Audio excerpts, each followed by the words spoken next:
और हम ईश्वर की वंदना करते हुए सत्र का शुभारंभ करेंगे। अपने दोनों हाथों को जोड़ लें और वंदना की मुद्रा को धारण करेंगे। बोले पंच परमेश्वर की जय।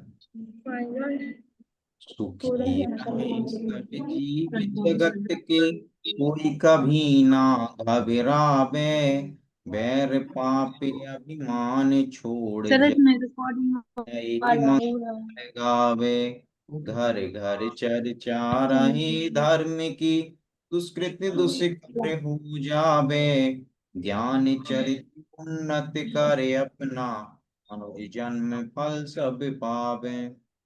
इन्हीं मंगल पंक्तियों के वाचन के साथ आज के शिक्षण सत्र आकलन एवं मूल्यांकन को आगे बढ़ाने के लिए मैं सम्मानित प्रशिक्षिका अपना स्वयं से अनुरोध करूंगा कि वह आज के सत्र को आगे बढ़ाए। सम्मानित स्वागत। धन्यवाद नीरज जी। जय जिनेन्द्र, कैसे हैं सब? जय जिनेन्द्र मैम। बढ़िया। जी मैम बढ़िया है। ओके। आज का हमारा जो टॉपिक है बहुत इंटरेस्टिंग है, इसलिए क्योंकि आकलन और मूल्यांकन मतलब जैसे सबसे ज्यादा डर लगता है एग्जाम, हम लोग भी इतने सालों तक उससे निकल के आए हैं, तो हम कुछ ऐसा तरीका ढूंढे कि बच्चों को इस डर से निकाल सके, है ना। तो आज हम उसी के ऊपर बात करेंगे। Neeraj ji please slide share करिएगा। गेम से मजा आ रहा है आप लोगों को? क्लास में यूज किए गेम्स? Yes ma'am. बच्चे एंजॉय कर रहे हैं? जी ma'am. Yes ma'am. Okay.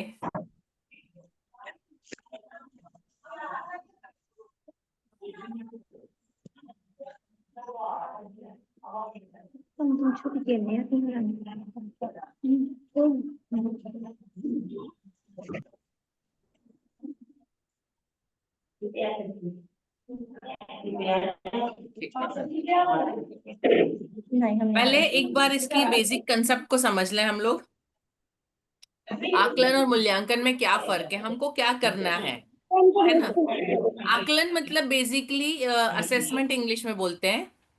Assessment करना मतलब कंटिन्यूअस प्रोसेस होती है। हम रेगुलर बच्चों को ऑब्जर्व करते हैं, उनकी हर चीज को देखते हैं, उसके ऊपर से निष्कर्ष निकालते हैं, और उसके बाद कैसे चेंजेस किए जाए, उनको इम्प्लीमेंट करने के बाद फिर हम ऑब्जर्व करते हैं कि उस चेंजेस से बच्चों में क्या फर्क आया। एक सिंपल सा एग्जांपल देती हूँ। आप लोग पिछले कुछ टाइम से 2-3 वेबिनार अटेंड कर चुके हैं, आप लोगों ने अलग अलग चीजें सीखी, गेम बेस्ड सीखा, ठीक है, क्लास में कैसे।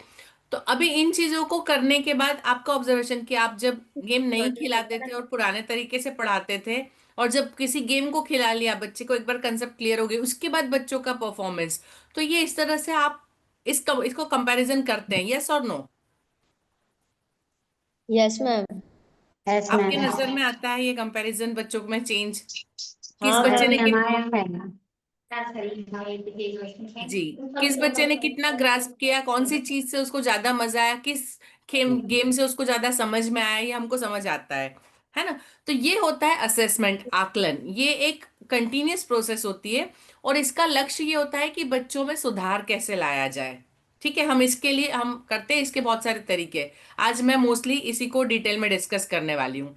और आकलन का मुख्य उद्देश्य क्या होता है कि जो विकास की प्रक्रिया है बच्चों की, उस पे ध्यान देना, उसको आगे बढ़ाना, उसको आगे ले जाना। लेकिन जो मूल्यांकन हम करते हैं, मूल्यांकन मतलब क्या, कोई एक प्रोग्राम चल रहा है, कोई एक है, फाइनली उसका रिजल्ट देना कि ये इतना इफेक्टिव है, सॉरी, ये करने से बच्चे सीखे, ये करने से नहीं सीखे, वो एक डिसीजन पे आके रुक जाता है। जैसे 10th स्टैंडर्ड के एग्जाम हुए, 10 के रिजल्ट आ गए, इतने बच्चे पास है, इतने बच्चे फेल है, खत्म हो गया, उसके बाद उनको आगे कोई लेना देना नहीं होता है। तो दैट इज मूल्यांकन, इवेल्युएशन, है ना। एंट्रेंस एग्जाम है, एग्जाम हुई, आपके मार्क्स आ गए, रिजल्ट आ गए, वो खत्म हो गया, तो वो परिणामों पे ध्यान देते हैं। अभी अगले साल जब दूसरे बच्चे आएंगे, उनकी 10th की एग्जाम होगी, तब क्या चेंजेस करना, तो वो implementation next year next generation पे होगा, जो ये सेट गया उन बच्चों के ऊपर नहीं होगा। तो तो दिस इज डिफरेंस बिटवीन आकलन एंड मूल्यांकन। आई होप सबको क्लियर है। यस और नो? Yes, ma'am. ठीक है। हम स्कूल में Yes, रेगुलर ma'am. जब पढ़ाते हैं हम दोनों चीजें करते हैं। हम रूटीन में हमारा आकलन चलता है, लेकिन at the end of the year या 6 महीने के बाद हम उनको रिजल्ट दे के उसको आगे निकालते हैं, है ना? We do both the things, but generally दोनों का एम अलग अलग होता है। हम टीचर के लिए, एज ए टीचर, हमारे स्कूल के लिए क्या होता है? Only evaluation. इतने बच्चे पास हो गए, इतने फेल हुए, इतने रिपीट करेंगे, इतने आगे क्लास में जाएंगे, एंड खत्म। तो दे सी मूल्यांकन, वो इवेल्युएशन को देखते हैं। लेकिन हम एज अ टीचर हम दोनों चीजों को ध्यान देते हैं, है ना? नीरज जी प्लीज नेक्स्ट पे चलेंगे। अभी मूल्यांकन आंकलन जो हम असेसमेंट सीख रहे हैं, उस असेसमेंट को यदि सीखना है कि आप कंटिन्यूएशन में कैसे करें, तो एक चीज होती है, कंसेप्ट होता है रूब्रिक्स। ये आपको समझना पड़ेगा। रूब्रिक क्या होते हैं? मैंने सामने कुछ एग्जाम्पल लिखे हैं। Excellent, good, fair, poor. ये हम कब यूज करते हैं?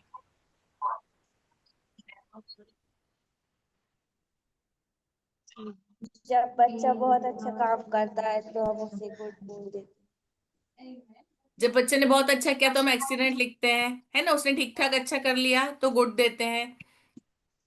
थोड़ी बहुत जी, yes, गलती की ma'am. लेकिन फिर भी कोशिश की तो हम उसको फेयर लिखते हैं। यदि नहीं कर पाया देन हम पुअर की कैटेगरी में लाते हैं। तो ये जो हमने 4 टर्म ली, हमने उसको कंपेयर किया कि बहुत अच्छा किया, सब कुछ सही किया, तो हमने उसको एक्सीलेंट दिया, है ना? थोड़ा बहुत ठीक, मतलब एकदम एक्सीलेंट नहीं लगा हमको, थोड़ा बहुत ठीक लगा, कहीं कुछ एक आध गलती हो गई पर माइनर है, तो हम उसको गुड की कैटेगरी में ले आते हैं। तो ये जो हम उनके परफॉर्मेंसेस को अलग अलग स्केल पे लाते हैं, अलग अलग तरीके से करते हैं, इसको रूब्रिक्स बोलते हैं, है ना? रूब्रिक्स बहुत सारे तरह के होते हैं, बहुत सारे। आप जब फाइनल रिजल्ट लिखते हैं तो आप उसके अंदर सब बच्चे के लिए अलग अलग बहुत सारी चीजें मेंशन करते हैं। He is very good with spellings, he can write very well, he needs to improvement in writing, he needs to improvement in spelling, है ना? ये सारे रूब्रिक्स हैं, इन सबको रूब्रिक्स बोलते हैं। इसको कैसे यूज करना आप, क्योंकि आपको रुब्रिक्स की ज्यादा जरूरत इसलिए पड़ेगी कि आप छोटे बच्चों के साथ काम कर रहे हैं। छोटे बच्चों के साथ हम सीधा कि this is right, this is wrong evaluation नहीं कर सकते, क्योंकि वो ग्रोइंग एज है। अप टू 5 इयर्स तो लिटरली ग्रोइंग एज है। हर चीज में ग्रो, हर दूसरे दिन बच्चे में चेंज आता है, क्योंकि बहुत फास्ट चेंजिंग एज होती है। बच्चा आपके पास जब साल के शुरुआत में आता है और साल के एंड में आता है, यदि उन दोनों पिक्चर को, बच्चे की मेंटल और फिजिकल दोनों को यदि आप कंपेयर करें, तो आपको बहुत वास्ट डिफरेंस दिखेगा। इवन दिवाली की छुट्टियों के बाद या 15-20 दिन बाद यदि आप कोई बच्चे से मिलते हैं, तो भी आपको उसके बिहेवियर में, उसकी बातों में बहुत सारा चेंज देखने को मिलेगा। बिकॉज अप टू 6 और 7 इयर्स उनके रैपिड चेंजेस आते हैं। मेंटल स्टेटस, फिजिकल, बहुत सारे चेंजेस इमिडिएटली आते हैं। तो हमको बहुत सारे चेंजेस, तो हम किसी एक उस पे टिक नहीं सकते, वी हैव टू डू। तो हमको बहुत सारे रुब्रिक्स की जरूरत पड़ेगी। अभी कुछ एक रुब्रिक्स के एग्जाम्पल मैं आपको पहले देती हूँ। ये पहले इसलिए बता रही हूँ कि रुब्रिक्स पता होंगे तो आप उस मेथड में कौन सा रुब्रिक यूज करना है आपको इजी रहेगा। ठीक है। कुछ और एग्जाम्पल है। एग्जाम्पलरी मतलब दूसरों का एग्जाम्पल बन सकता है, इतना अच्छा है। अकम्प्लीज, उसने अच्छे से पूरा कर लिया। डेवलपिंग, कर रहा है। बिगनिंग, स्टार्टिंग है। अनडेवलप्ड, जो कुछ नहीं कर पाया तो अनडेवलप। तो ये दूसरे 5-6 हो सकते हैं। अब ये किस लिए? जहां पे कुछ बच्चा like something they are creating, वो कुछ बना के या कुछ लिख के या कुछ करके बता रहा है, जब परफॉर्मेंस बेस्ड है, तो हम इस तरह के रूब्रिक यूज कर सकते हैं। ठीक है। कंप्लीट, कोई Yes, टास्क दिया है, सपोज लिखने के लिए दिया है, हमको सिंपल, ज्यादा डिटेल में नहीं जाना है, सिर्फ एक कि कंप्लीट या इनकम्प्लीट, तो दो ही रूब्रिक्स कि भाई उसका काम कंप्लीट है, उसका काम इनकम्प्लीट है ना? नोटबुक कंप्लीट है, इनकम्प्लीट है, homework done, not done, yes no में चला जाता है। एक और होता है नरेटिव्स। नरेटिव्स होता है ये टीचर के लिए बहुत अच्छी। मैं आप लोगों को हमेशा बोलती हूँ कि आपके पास एक डायरी होनी चाहिए, है ना? उसमें आपको नोट करना चाहिए जब भी कोई चीज आपको एक्स्ट्रा मिलती है, कुछ समझ में आता है। तो नरेटिव्स टीचर के लिए एक बहुत अच्छी चीज है, उनको लिख के रखने की। डिस्क्राइब करना है कि बच्चा जब पढ़ रहा है, जब कुछ काम कर रहा है, तो टीचर जो ऑब्जर्व करती है उसके चेंजेस या उसका तरीका, जो भी चीज है, तो उसको नोट डाउन करके रखना। इससे क्या होता है, जब पेरेंट्स के सामने हम उनको डिटेल डिस्कस करते हैं तो पेरेंट्स को ज्यादा अच्छे से समझ में आता है। कई बार ऐसी छोटी छोटी चीजें हमने क्लास में ऑब्जर्व कर ली, यदि हम उसको नोट नहीं कर पाए, जब पेरेंट्स आते हैं तब यदि वो बात याद नहीं आती है तो हमको उसके लिए जो भी प्रॉब्लम्स है उसके सॉल्यूशन नहीं मिलते। लेकिन यदि वो चीज नोट करके रखी है और पेरेंट्स के सामने जब उसका डिस्कशन होता है तो उसके बहुत सारे सॉल्यूशन मिल जाते हैं। तो मतलब कहीं कोई छोटी चीज होती है जो हमको बहुत बड़े डिसीजन की तरफ ले जाती है। तो नरेटिव्स लिखना ये रुब्रिक्स का एक हिस्सा है। अभी नरेटिव कैसे लिखना मैं आगे आपको डिस्कस करूंगी। ठीक है, रुब्रिक्स क्लियर है सबको? Yes, ma'am. रुब्रिक्स बहुत सारे तरह के होते हैं, मैंने 2-3 सैंपल लिए हैं। नीरज जी प्लीज नेक्स्ट पे चलिए। ये एक सैंपल मैंने लिया है इंग्लिश स्पीकिंग का। यदि इंग्लिश स्पीकिंग के लिए बच्चों को आप ऑब्जर्व कर रहे हैं, है ना, उनकी लैंग्वेज, तो आप उनको किस कैटेगरी में कैसे डालेंगे? तो लेवल लिखे हैं, advance level, proficient level, developing level and beginning level. ठीक है, अभी इसमें आप बच्चों को कैसे कैटेगराइज, किस बच्चे को किस कैटेगरी में डालना है, तो क्या रुब्रिक्स होगा उसके लिए? हमने 4-3-2-1 लिखा है, वो हम उसको मार्क देंगे। आप यदि जब असेसमेंट करते हैं तब एक बार रूब्रिक्स रेडी कर लिया, आपने असेसमेंट करना है, सपोज ये आपने इंग्लिश स्पीकिंग का करना है, आप ये वाला रूब्रिक आपने रेडी कर लिया और बच्चों को आपको यदि मार्क देना है तो आप क्या करेंगे, इस रूब्रिक के हिसाब से आपको पूरा लिखने की जरूरत नहीं है। रूब्रिक कहाँ हेल्प करते हैं आपको असेसमेंट? एक बार आपने अपनी क्लास के लिए लिसनिंग के लिए बना लिए, राइटिंग के लिए बना लिए, मैथ्स के लिए आपका सब्जेक्ट है, तो आप सोच के रूब्रिक रेडी कर लो, उसके सामने उसके लेवल्स बना लो, उसके मार्क्स लिख लो, वॉट एवर आपको जो कन्वीनियंट। फिर जब बच्चे को असेस करते हैं आपको उसका नाम लिखना है, रीडिंग 2, मतलब वो डेवलपिंग में है। नेक्स्ट टाइम जब आप उसको ऑब्जर्व कर रहे हैं रीडिंग, तो आप उसको 3 कि भाई अभी वो प्रोफिशिएंट हो गया है। तो आपको ये डिटेल लिखने की जरूरत नहीं है। यदि आप रूब्रिक्स बनाते हैं ना तो आपका डायरी नोटिंग इजी हो जाता है। I hope it is clear to all. Yes, समझ आ ma'am. रहा है? Yes, ma'am. Yes, ma'am. Okay, चलिए हम रूब्रिक्स को पढ़ते हैं तो ज्यादा क्लियर हो जाएगा। एडवांस मतलब कौन? Speaks clearly in full sentences, बच्चा पूरा सेंटेंस ईज और आर और प्रॉपरली यूज करके पूरा सेंटेंस सही बोल रहा है। यूज डिस्क्रिप्टिव वोकेबलरी कॉन्फिडेंटली, मतलब पूरा डिस्क्रिप्शन से, सिर्फ वर्ड लेके किसी मतलब वो ऑफ और इन और उसको छोड़ के दूसरे वर्ड पे कूद जाना, ऐसा नहीं करता है। पूरा डिस्क्रिप्शन के साथ जो सेंटेंस टीचर बोलती है वैसा ही सेंटेंस पूरा बोल सकता है। तो हम उसको पूरे 4 मार्क देंगे या हम उसको एडवांस कैटेगरी में डालेंगे। ठीक है, देन प्रोफिशिएंट कौन होता है? Communicates ideas clearly using complete sentence, एक पूरा सेंटेंस करके अपनी बात आपके तक पहुंचा देता है। उसमें उसकी स्पेशल वोकेबलरी नहीं होती है, कुछ स्पेशल वर्ड नहीं होते, लेकिन अपनी बात इजीली आपके तक पहुंचा देता है। डेवलपिंग कौन होगा? Communicate simple ideas but needs help with vocabulary और सेंटेंस स्ट्रक्चर। वो एक वर्ड तो बोल दिया लेकिन वॉज आएगा, ईज आएगा, वांट आएगा, उसको समझ में नहीं आता है, कहीं कहीं वर्ड अटक जाते हैं, है ना। तो सेंटेंस थोड़ी सी हेल्प मिल जाए तो बच्चा सेंटेंस कंप्लीट कर लेगा। तो उसकी बात समझ आती है लेकिन सेंटेंस कंप्लीट नहीं होता है। Then beginning, struggle to express ideas, उसको क्या समझ में आ रहा है, वो एक्सप्लेन ही नहीं कर पा रहा है सामने वाले को कि वो क्या सोच रहा है, उसको क्या लगता है। And need support to understand and और रिस्पॉन्ड, कि हम क्या पूछ रहे हैं वो समझने में भी उसको हेल्प चाहिए, और उसके बाद उसको रिस्पॉन्ड, उसको क्या समझ में आया, वो क्या बोलना चाह रहा है, उसके लिए भी हेल्प चाहिए। टीचर पूछेंगे अच्छा ऐसा, ऐसा नहीं ऐसा, आप ये बोलना चाहते हो, देन विल से यस और no. So this is different categories of rubrics. Speaking, English speaking के रुब्रिक्स, एक एग्जाम्पल है, सैंपल है आपके लिए। Is it clear? Yes, ma'am. Yes, ma'am. Useful है, Yes, ma'am. लगता है यूज होगा। Yes, ma'am. Okay, Neeraj ji please next पे चलेंगे। Yes, ma'am. नेक्स्ट मैंने लिया है मैथ्स के लिए। मैथ्स के लिए मैंने रूब्रिक्स, इसमें मतलब वो जो लेवल है वो सेम रखा है, आप इसको अपने हिसाब से चेंज कर सकते हैं। जैसे हमने पहले वाले में पढ़ा कि एक्सीलेंट, गुड, है ना, पुअर, जैसे भी आप, ये एग्जैक्टली टीचर के ऊपर डिपेंड करता है, सब्जेक्ट के ऊपर डिपेंड करता है, क्लास के ऊपर डिपेंड करता है। आप कितने के, आप रूब्रिक्स अपनी क्लास के अपने बच्चों की कैटेगरी के हिसाब से आप उसको डिफाइन कर सकते हैं। मैथ्स के लिए एग्जाम्पल एडवांस में कौन जाएगा? कैन सॉल्व एडिशन और subtraction problems beyond 20 independently.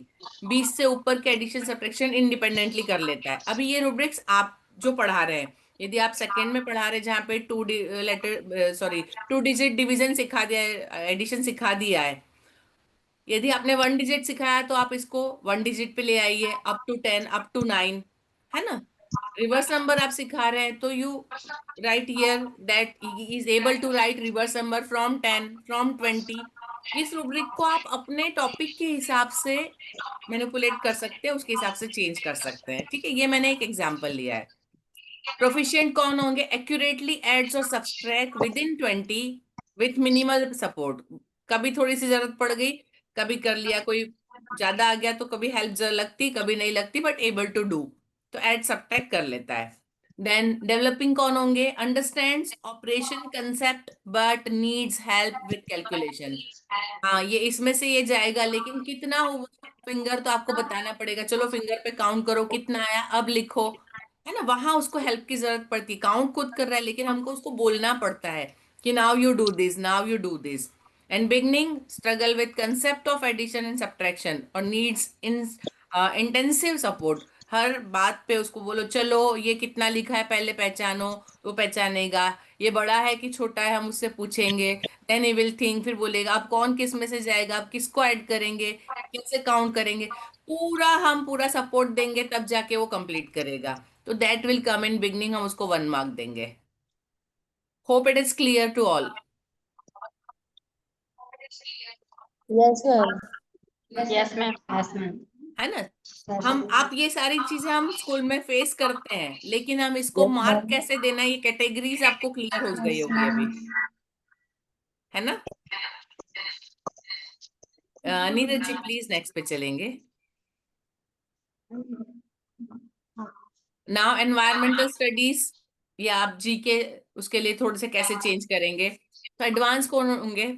shows deep understanding, ask throughout the question, sorry, ask thoughtful questions and connects ideas। आपने उसको कोई कंसेप्ट सिखाया, किसी बारे में बताया, हम बता रहे कि भाई एयर के यूजेस या वाटर के यूजेस, आप बता रहे, आपने एक चीज बताई, वो अपनी तरफ से 4 एग्जाम्पल दे देगा, है ना। मैडम मैंने ऐसा किया था, वो रुमाल वहां रखा था, वो तो सूख गया क्योंकि वहां हवा थी। हम एयर के यूजेस का बता रहे, वो बच्चा अपने आप उसमें ऐड करने लगता है उसके आइडिया, मतलब उसका जो भी एक्सपीरियंस है और जो आपने उसको नॉलेज दिया, उन दोनों को कनेक्ट करना उसको आता है। हमने एक चीज बताई तो उसके 10 एग्जाम्पल सामने से बता देगा, उसको अंडरस्टैंडिंग भी हो गया है हमको, वो अपने आप सोच भी सकता है, फिर वो आपसे क्वेश्चन भी करेगा, अच्छा ये ऐसे क्या होगा तो क्या होगा, ये ऐसा नहीं है तो क्या होगा, हमको ये करना है तो क्या, बच्चों के अपने क्वेश्चन।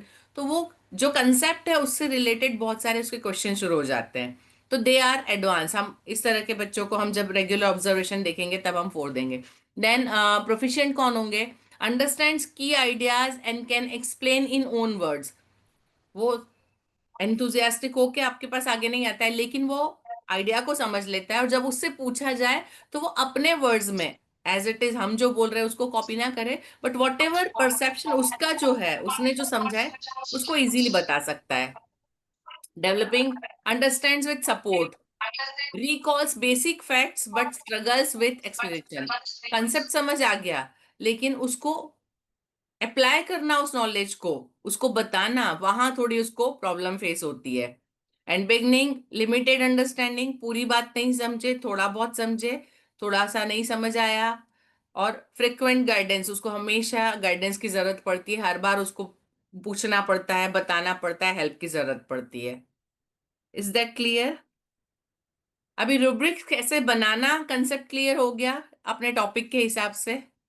आपका जो भी टॉपिक हो आप अपने हिसाब से रूब्रिक्स, मैंने ये 4 लिए, आप इसको 5 6 तक ले जा सकते हैं, है ना। आप जो टॉपिक होगा उसमें क्या क्या चीजें हो सकती है उसके हिसाब से चेंजेस आ सकते हैं। Thank you. Neeraj ji please next पे चलेंगे। अभी एक ये रेडीमेड सैंपल रूब्रिक्स का था, अभी इसको थोड़ा सा अलग तरीके से किया हुआ है, आप देखिए इसको। Thank you Neeraj ji.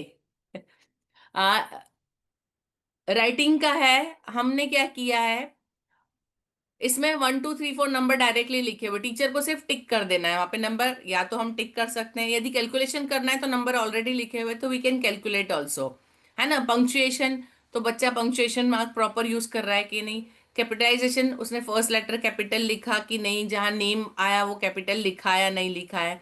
Grammar, उस जो ग्रामर जहां पे आती है उसका प्रॉपर यूज किया है कि नहीं है, ग्रामेटिकल मिस्टेक्स तो नहीं किए उसने, ठीक है। नीरज जी प्लीज थोड़ा सा डाउन करिए।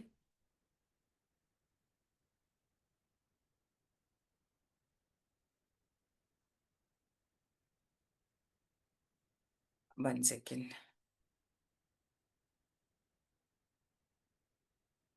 ओके, देन उसके नीचे है कंटेंट और ideas, that student write on topic and adds detail. जो कंटेंट है उसके बारे में बच्चे ने लिखा है, उसके बाद अपने हिसाब से कुछ डिटेल ऐड की है या नहीं की है। एंड देन स्पेलिंग्स, स्टूडेंट सारे स्पेलिंग राइट लिखे हैं या कुछ एक मिस्टेक की है या बहुत सारी मिस्टेक की है, तो उसके अकॉर्डिंग हम इसको ऊपर जो हमने कैटेगरी दे रखी है that needs improvement, fair, good and excellent, तो हम उसके ऊपर टिक कर सकते हैं। सपोज एक बच्चे का हम कर रहे हैं इवेल्युएशन, है ना। हमारा पहला पॉइंट है पंक्चुएशन, पंक्चुएशन उसको समझ में आते हैं, उसने पंक्चुएशन सारे सही किए तो हम उसको वहां पे 4 दे देंगे, ठीक है, 4 पे टिक किया। उसके बाद कैपिटलाइजेशन, उसने एक कैपिटल में गलती कर दी तो हम उसको 3 पे ला सकते हैं, कहीं एक जगह गलती की है। ग्रामर, ग्रामर उसका एक दो गलतियां मिल गई तो हम उसको 2 पे ले आए, ठीक है। देन कंटेंट आइडिया, उसका सही था, हमको लगता है एक दो वर्ड और अच्छे यूज करता है तो हो जाता है, तो हम उसको 3 पे ले आए। एंड देन स्पेलिंग मिस्टेक, एक जगह दो जगह स्पेलिंग मिस्टेक की है तो हमने उसको 3 पे दिया, तो हमने पहले दिया 4, then 3, then 2, 4 and 3, 7 and 2, 9 and 6, 15। तो हम इसको आउट ऑफ 25 15 मार्क्स दे सकते हैं किसी एक पर्टिकुलर चीज को, जब आपको जैसे आप ऐसे लिखवाया है ना, आप ये राइटिंग का आप एक ऐसे दिया और उसको आपको इवेल्युएट करना है कि ये ऐसा के, तो हम ये सारे रूब्रिक्स बना सकते हैं उसके राइटिंग के, एंड देन इसके बेस पे हम उसको इवेल्युएट कर सकते हैं। Is that clear? Yes, Yes, ma'am. ma'am. किसी को कोई डाउट है? No, ma'am. Okay, thank you.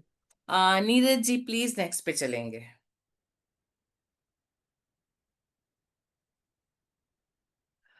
दूसरा जो ये है प्रेजेंटेशन, कोई बच्चा कोई प्रेजेंटेशन दे रहा है, उसके प्रेजेंटेशन के बेस पे मैंने दोनों वाले रूब्रिक्स रखे हैं, हम खाली टिक करें या मार्क्स वाले दें उसके हिसाब से।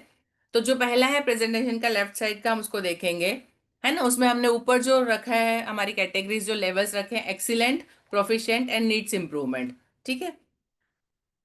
कंटेंट, कंटेंट एंड ऑर्गेनाइजेशन, यदि कोई प्रेजेंटेशन दे रहा था, उसको कहानी सुनानी थी, उसको कोई पोयम सुनानी थी, उसको अपना कोई एक्सपीरियंस सुनाना था या कुछ बोलना था, तो उसका कंटेंट, उसने कंटेंट को किस तरह से ऑर्गेनाइज किया, स्टार्टिंग से शुरू किया या कहीं बीच में से शुरू कर दिया, फिर पहले की बात बाद में बोली, आगे पीछे हुआ, तो उसके हिसाब से हम उसको एक्सीलेंट, प्रोफिशिएंट या नीड्स इंप्रूवमेंट दे सकते हैं। देन टाइम एंड पेसिंग, कितना टाइम लिया उसने, एक सेंटेंस का दूसरा सेंटेंस कैसे आता है, कितनी देर लगती है, कैसे वो मतलब पॉज ले रहा है, किस तरह से बोल रहा है। उसके बाद पोस्चर, किस तरह से खड़ा है, कुछ बिल्कुल बच्चे ऐसे बुद्ध बन के खड़े हो जाते हैं, है ना, दे आर कॉन्शियस कि सब लोग मुझे देख रहे हैं, यदि मैं हिला तो ऑब्जर्व करेंगे, या वो अपनी थिंकिंग के उसमें है तो वो उसके पोस्चर बिल्कुल नॉर्मल, हैंड मूवमेंट दिख रही है, फेस मूवमेंट दिख रहा है, सो हम उसके पोस्चर को कर सकते हैं। उसके जेस्चर, साथ साथ में वो कैसे हाथ हिलाता है, कैसे सिर हिलाता है, जब कोई बात बोल रहा है उस बात के हिसाब से उसके जेस्चर्स, बॉडी की मूवमेंट किस तरह से चेंज हो रही है। आई कंटेक्ट, वो किससे आई कंटेक्ट कर रहा है, जिनसे बोल रहा है, जो सुन रहे हैं उनसे आई कंटेक्ट कर रहा है, या ऊपर देख के बातें कर रहा है, किसी टीचर के सामने देख के बोले जा रहा है, बोलना खत्म करके आ गया। तो these all are the points कि जब वो प्रेजेंट करते हैं बच्चे तो हम उनको ऑब्जर्व करते हैं। Then clear and audible voice, उसका प्रोनाउंसिएशन क्लियर था, उसका वॉइस क्लियर था, जितने लोग बैठे थे वहां तक उसकी आवाज जा रही है या नहीं जा रही है। एंड विजुअल एड, उसके साथ में उसने कुछ चीजें यूज की, कुछ दिखाया, कुछ बताया, तो इन सबको मिला के हम उसको हर एक इस पे इवेल्युएट कर सकते हैं जब कोई बच्चा प्रेजेंट कर रहा है। Is that clear? Yes, ma'am. Yes, ma'am. Yes, ma'am. Okay. दूसरा जो एग्जाम्पल लिया है वो भी इसी का प्रेजेंटेशन का ही है, ऑलमोस्ट सेम, पर थोड़े से, that information is accurate and thorough. जो इंफॉर्मेशन उसने दी वो सही थी। Then presentation appeals to the audience. उस प्रेजेंटेशन को सुन के ऑडियंस को कैसा लगा, ऑडियंस को अपील कर रहा था, वो उनको सही लग रहा था, तो उसको हम 1 2 3 4 में दे सकते हैं। Then sentences have been proofread for clarity. उसने मतलब जो सेंटेंसेस बोले वो उसके पहले प्रूफ रीड हो गए थे, मतलब दिमाग में एक बार सोचना और फिर सेंटेंस बोलना, सही सेंटेंस बोला है गलत बोला, है ना। देन मैकेनिक्स, मतलब उसको जो जो चीजें यूज करनी चाहिए, इसमें सारा आ जाता है, जेस्चर्स आ जाते हैं, आई कांटेक्ट आ जाता है, ये सारी चीजें मैकेनिक्स में आ जाती है। और अदर, यदि उसके अलावा कोई चीज स्पेशल ऑब्जर्वेशन हो तो यहाँ पे मेंशन कर सकते हैं, दैट इज बिहेवियर, या जो भी आपको कहीं कुछ लगता है कि उसका ड्रेसअप कैसा था, या वे ऑफ कंडक्टिंग कैसा था, तो या उसका मूड कैसा था, कोई भी चीज यदि अदर कुछ एक्स्ट्रा लगता है तो वो यहाँ मेंशन करके उसको 1 2 3 4 5 के बीच में कैटेगराइज कर सकते हैं। तो ये दो अलग तरीके हैं बच्चों का प्रेजेंटेशन, उसके रूब्रिक्स है। कैसे है? Is that clear? आपको भी लेना? सबको क्लियर है? Yes, ma'am. लग रहा है अभी ये कुछ यूजफुल है या नहीं है? Is it useful to you? Yes, ma'am. Yes, ma'am. Okay. तो ये सारे थे रूब्रिक्स। आगे हम जितने भी तरह के असेसमेंट देख रहे हैं, इन सब के लिए रूब्रिक्स कैसे बनाना, तो ये मैंने कुछ एक एग्जांपल लिए, मैंने राइटिंग का लिया, मैंने स्पीकिंग का लिया, प्रेजेंटेशन का लिया, इंग्लिश का लिया, मैथ्स का लिया, ईएनवी का लिया। ठीक है, हर तरह के रूब्रिक्स मैंने आपको बता दिए। तो अभी रूब्रिक्स कौन से यूज करेंगे वो आप पे डिपेंड करेगा। ठीक है, नीरज जी प्लीज नेक्स्ट पे चलेंगे।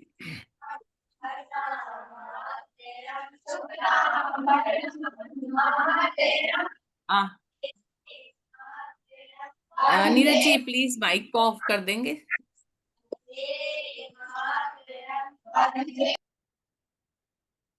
ओके, अभी आकलन के प्रकार, दो तरीके से हम इसको डिवाइड कर सकते हैं। एक तो टाइम बेस्ड, किस टाइम पे हम कर रहे हैं असेसमेंट। ठीक है, तो नैदानिक आकलन, डायग्नोस्टिक असेसमेंट, ये होता है बिगनिंग ऑफ द टर्म। जब भी कोई टर्म शुरू होती है या कोई यूनिट शुरू करते हैं, जैसे मुझे आज एडिशन शुरू करना है, मैं क्लास में गई, लेकिन पहले मुझे ये पता लगाना पड़ेगा कि बच्चों को नंबर्स की पहचान प्रॉपर है या नहीं, टू डिजिट नंबर उनको आते हैं कि नहीं। एडिशन सिखाना तो पहले नंबर कंसेप्ट क्लियर होगा तो वो सीख पाएंगे। कंटिन्यूशन में नंबर बोलना आता है कि नहीं आता है उनको, 1 के बाद 2, 2 के बाद 3, तो वो सीक्वेंस उनको पता है कि नहीं है, तभी वो कैलकुलेट कर सकते हैं। तो बिफोर स्टार्टिंग हम उस बच्चों का थोड़ा सा एक ओरल टेस्ट ले लेते हैं, रिटर्न टेस्ट ले लेते हैं, उनसे क्वेश्चन आंसर कर लेते हैं, पूछ लेते हैं कि आपको ये आता है, आपको ये आता है, अच्छा इसके बाद क्या आता है ना। हम बिफोर आफ्टर नंबर पूछ ले, माइनस करवाना है तो हम रिवर्स नंबर पूछ सकते हैं उनसे, कम ज्यादा पूछ सकते हैं, ग्रेटर लेसर नंबर पूछ सकते हैं, किस में से क्या जाएगा, किसको किस में से माइनस करेंगे। तो इस तरह का जब कोई यूनिट शुरू करते हैं तो उसका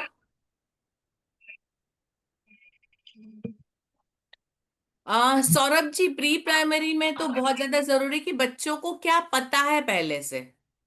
आई थिंक आप डायग्नोस्टिक असेसमेंट के लिए बोल रहे हैं ना? जी जी, रूब्रिक्स का जो बोल रहे हैं। रूब्रिक्स रूब्रिक्स तो प्री प्राइमरी में सबसे ज्यादा जरूरी है। हम कैसे बच्चों को ऑब्जर्व करते हैं, मैं आगे जो सारे बच्चों को मतलब ये असेसमेंट करने के तरीके बता रही हूँ, तो जब हम ऑब्जर्व करते हैं तो उसको नोटिफाई कैसे करना, how to note it down, कि बच्चे ने क्या किया, किस कैटेगरी में बैठता है बच्चा, हम उसको कैसे इवेल्युएट करेंगे। तो ये रूब्रिक्स उसके लिए बेसिकली जरूरी है। जी, ओके। ओके। तो डायग्नोस्टिक असेसमेंट, हम जब भी कोई यूनिट शुरू करते हैं तो उसके पहले बच्चों को जो बेसिक रिक्वायर्ड नॉलेज है वो उनके पास है या नहीं है, ये चूज करने के लिए होता है। उसके बाद है फॉर्मेटिव असेसमेंट, रचनात्मक आकलन। फॉर्मेटिव असेसमेंट वीकली होता है, हम थोड़े थोड़े टाइम पे बच्चों को देखते रहते हैं, करते रहते हैं। ये कंटिन्यूअस प्रोसेस है और यही मेन प्रोसेस है। इसी से हमको पता चलता है कि बच्चे कहाँ प्रॉब्लम फेस कर रहे हैं, उनको कैसे उस प्रॉब्लम से निकाला जाए, कैसे इम्प्रूवमेंट लाया जाए। ये डायग्नोस्टिक जो है वो, जैसे मैंने कहा, शुरुआत में करते हैं, उसके बाद हम क्या कर सकते हैं, उसको कभी बीच में लिटरली डायग्नोस करना मतलब जांच करना होता है, निदान करना है कि कहाँ हमने कोई एक चैप्टर सिखा दिया, उसके बाद बच्चों को कितना समझ आया। यदि आपको ये टेस्ट करना है, देन ऑल्सो जो आप टेस्ट लेंगे वो डायग्नोस्टिक टेस्ट होगा। ठीक है। मोनिका जी प्लीज आप माइक ऑफ करेंगे। कौन सी कह रहे तो ये रचनात्मक आकलन जो होता है वो वीकली चलता है, मतलब कंटिन्यूअस है, आपको उसको ऑलवेज नोट डाउन करना है। हर मतलब सैटरडे जनरली हमारे यहाँ ऐसा होता है कि बच्चों की छुट्टी होती है, टीचर बैठ के पूरे हफ्ते का नोट डाउन करना सारा कर लेते हैं। उसके बाद समेटिव असेसमेंट, सारांश आकलन, ये इवेल्युएशन के बराबर है। मतलब at the end of the unit और टर्म, खत्म हो गया, 6 महीने खत्म हो गए उसके बाद की एग्जाम, या ईयर खत्म हो गया उसके बाद की एग्जाम, तो ये फाइनल, इसके बाद जो रिजल्ट दिया वो मोस्टली फाइनल होता है कि ये सारा कुछ मिला के भाई इस कैटेगरी पे आपका बच्चा बैठ रहा है, हम रिजल्ट दे देते हैं। तो ये एंड ऑफ द टर्म और यूनिट होता है।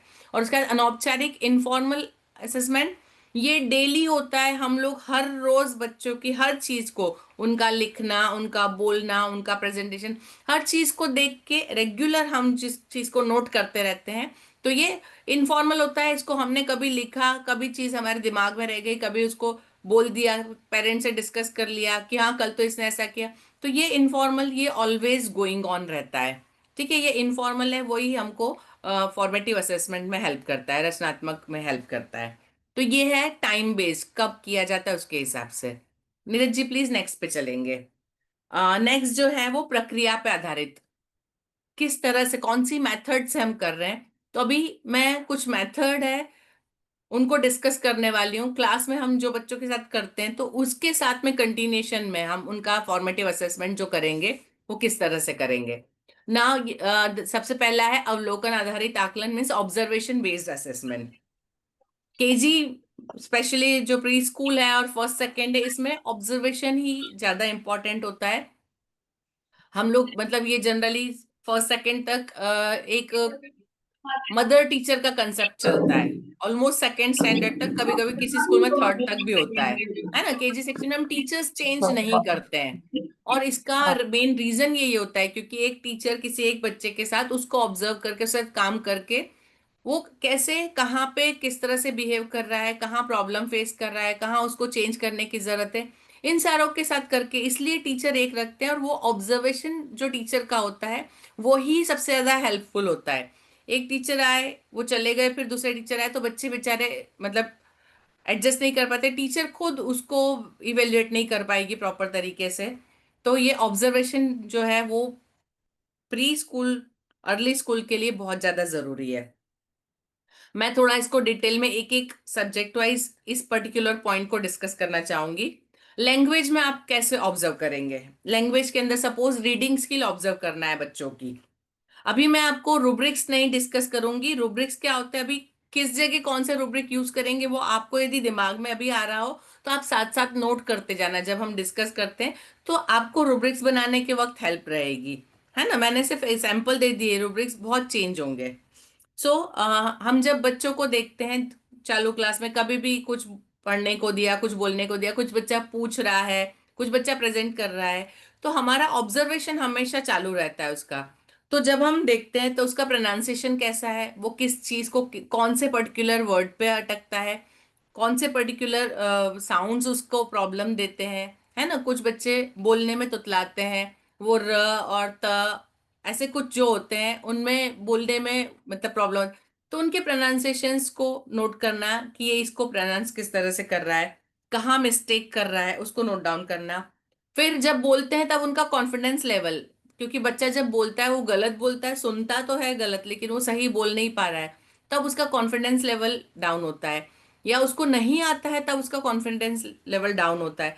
तो बच्चा कितना कॉन्फिडेंस से बोलता है, जब वो चेंज कर लेता है तो कितना कॉन्फिडेंस बढ़ा, जब हमने उसको करेक्ट कर दिया और वो एक प्रॉब्लम उसकी निकल गई, उसके बाद उसके कॉन्फिडेंस में क्या फर्क आया, हम ये उसके ओरल उससे कर सकते हैं। देन कितना लाउडली बोल रहा है, जब बच्चा गलत बोलता है या नहीं आता है तो डर डर के धीरे आवाज में बोलता है, लेकिन जब उसको कुछ आता है तो कॉन्फिडेंस होता है तो लाउडली बोलता है। तो उसकी लाउडनेस को आप मेजर कर सकते हैं कि वो कितनी लाउडली आपको जवाब दे रहा है जब क्वेश्चन पूछ रहे हैं, किस स्पीड से बोल रहा है, वो एक सेंटेंस को पूरा करने में कितना टाइम ले रहा है, वो फटाक से बोल रहा है या थोड़ा रुक के धीरे सोच के उसको मतलब शब्द ढूंढने पड़ रहे हैं तब वो बोल पा रहा है।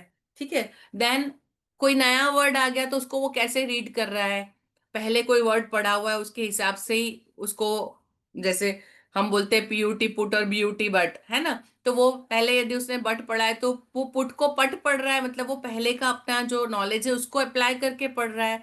ये ऑब्जर्वेशन छोटी छोटी चीजों के आप क्लास के अंदर जब बच्चे रेगुलर में पढ़ते हैं, रेगुलर में करते हैं, तब ये देख सकते हैं। फोनिक्स का यूज कैसे करता है, जब उसको नया वर्ड आया तो वहां पे टी आई तो हम श, तो हमने अभी नहीं सिखाया उसको कि टी आई ओ एन शन होता है, लेकिन जब वो आया तो टी ऑन उसको पढ़ रहा है। इज ही ट्राइंग, मतलब वो फोनिक का यूज कर रहा है अपने, उसको नॉलेज को कैसे यूज कर रहा है। तो ये जब बच्चा रीड करता है तो रीडिंग के ऑब्जर्वेशंस हमारे हो सकते हैं कि वो कैसे प्रोनाउंस कर रहा है, कैसे कर रहा है। जब बच्चा लिख रहा है, हम रेगुलर उसको लिखवाते हैं, हमने क्वेश्चन आंसर लिखे, वर्ड्स लिखे, ठीक है, तो अपनी लाइन बाउंड्रीज को ध्यान में रखता है। ब्लू लाइन, रेड लाइन, उसकी कंसेप्ट उसके क्लियर है, उस लाइन से ऊपर या नीचे जाता है, लाइन तक उसकी पहुंचती है पेंसिल या उससे पहले रुक जाती है या उससे आगे निकल जाती है ना, उसकी लाइन बाउंड्रीज को वो कैसे करता है। देन फॉर्मेशन ऑफ लेटर, बड़े बड़े अक्षर लिख रहा है, बहुत बारीक बारीक अक्षर लिख रहा है, नजदीक लिख रहा है, दूर लिख रहा है, इन सारी चीजों को ऑब्जर्व करके आप मतलब इसके रूब्रिक बना के रख सकते हैं कि मुझे राइटिंग चेक करते हुए रूब्रिक्स एक रफली हम कर सकते हैं कि line form, word formation, letter formation, then line boundaries, आप इस तरह से इसको रूब्रिक्स की तरह से भी यूज कर सकते हैं। देन वर्ड्स के बीच में गैप कितना छोड़ रहा है, इनफ गैप है या बिल्कुल गैप नहीं है या बहुत ज्यादा गैप है, एक वर्ड यहाँ लिखा दूसरा वर्ड वहां हो गया। जब बच्चा लिखता है, नोटबुक टीचर को ओपन करके देनी पड़ती है, नर्सरी में टीचर बताती है यहाँ लिखो, कुछ 2 4 6 महीने बाद बच्चों को समझ आने लगता है कि हमने कल जहां तक लिखा था उससे नेक्स्ट पेज पे लिखना है, लेकिन कुछ बच्चों को साल भर खत्म होने तक समझ नहीं आता है, वो कोई भी पेज ओपन करके कहीं भी लिख डालते हैं। तो पेज ओपनिंग ये राइटिंग का एक पार्ट है, to open the page whichever page is. मैं हमेशा टीचर को बोलती हूँ कि जब क्लास में जाते हैं तो आप बच्चों को बुक खोलिए और दिखाइए, ऊपर पेज नंबर पढ़वाइए कि ये पेज, ये नंबर यहाँ पे लिखा है, इसको ढूंढो और पेज खोलो। इधर यू शो पिक्चर कि आपको ये पिक्चर कहाँ दिख रहा है, इस बार ये वाला पेज खोलो, लेट देम टर्न 2 4 5 पेजेस, कुछ एक वर्ड उनकी नजर में आएंगे, कुछ एक पिक्चर नजर में आएंगे, they will understand how to turn pages, how to open, क्योंकि ये चीजें बहुत, उनकी फाइन मोटर स्किल भी थोड़ी सी डेवलप होगी, आई कोऑर्डिनेशन भी अच्छा होगा। तो हमेशा हम मतलब ये करते हैं बच्चों को चलो फटाफट खोल लो, नहीं, हर एक छोटी छोटी चीज पे कैसे बच्चों के साथ, केजी सेक्शन में ये छोटी चीजें बहुत ज्यादा इंपॉर्टेंट होती है, यहाँ जब ज्यादा ध्यान दिया जाता है तब वो लोग इसको इम्प्रूव करते हैं।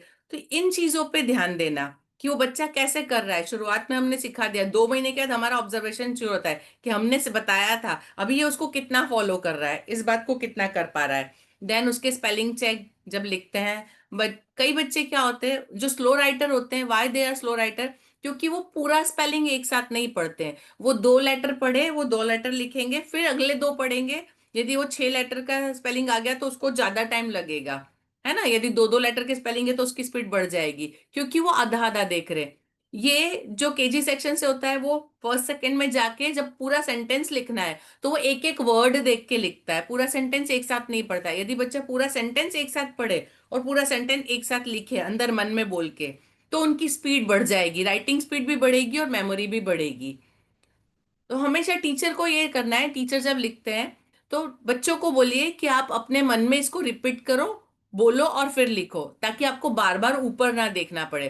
बिकॉज वो क्यों थकते हैं बच्चे, बच्चे लिखने से नहीं थकते हैं, बच्चे वो दोनों नोटबुक और बोर्ड के बीच में कोऑर्डिनेशन बनाते हुए थक जाते हैं, वो उस दोनों के बीच के कोऑर्डिनेशन में थकते हैं और उनको लगता है लिखना बोरिंग काम है।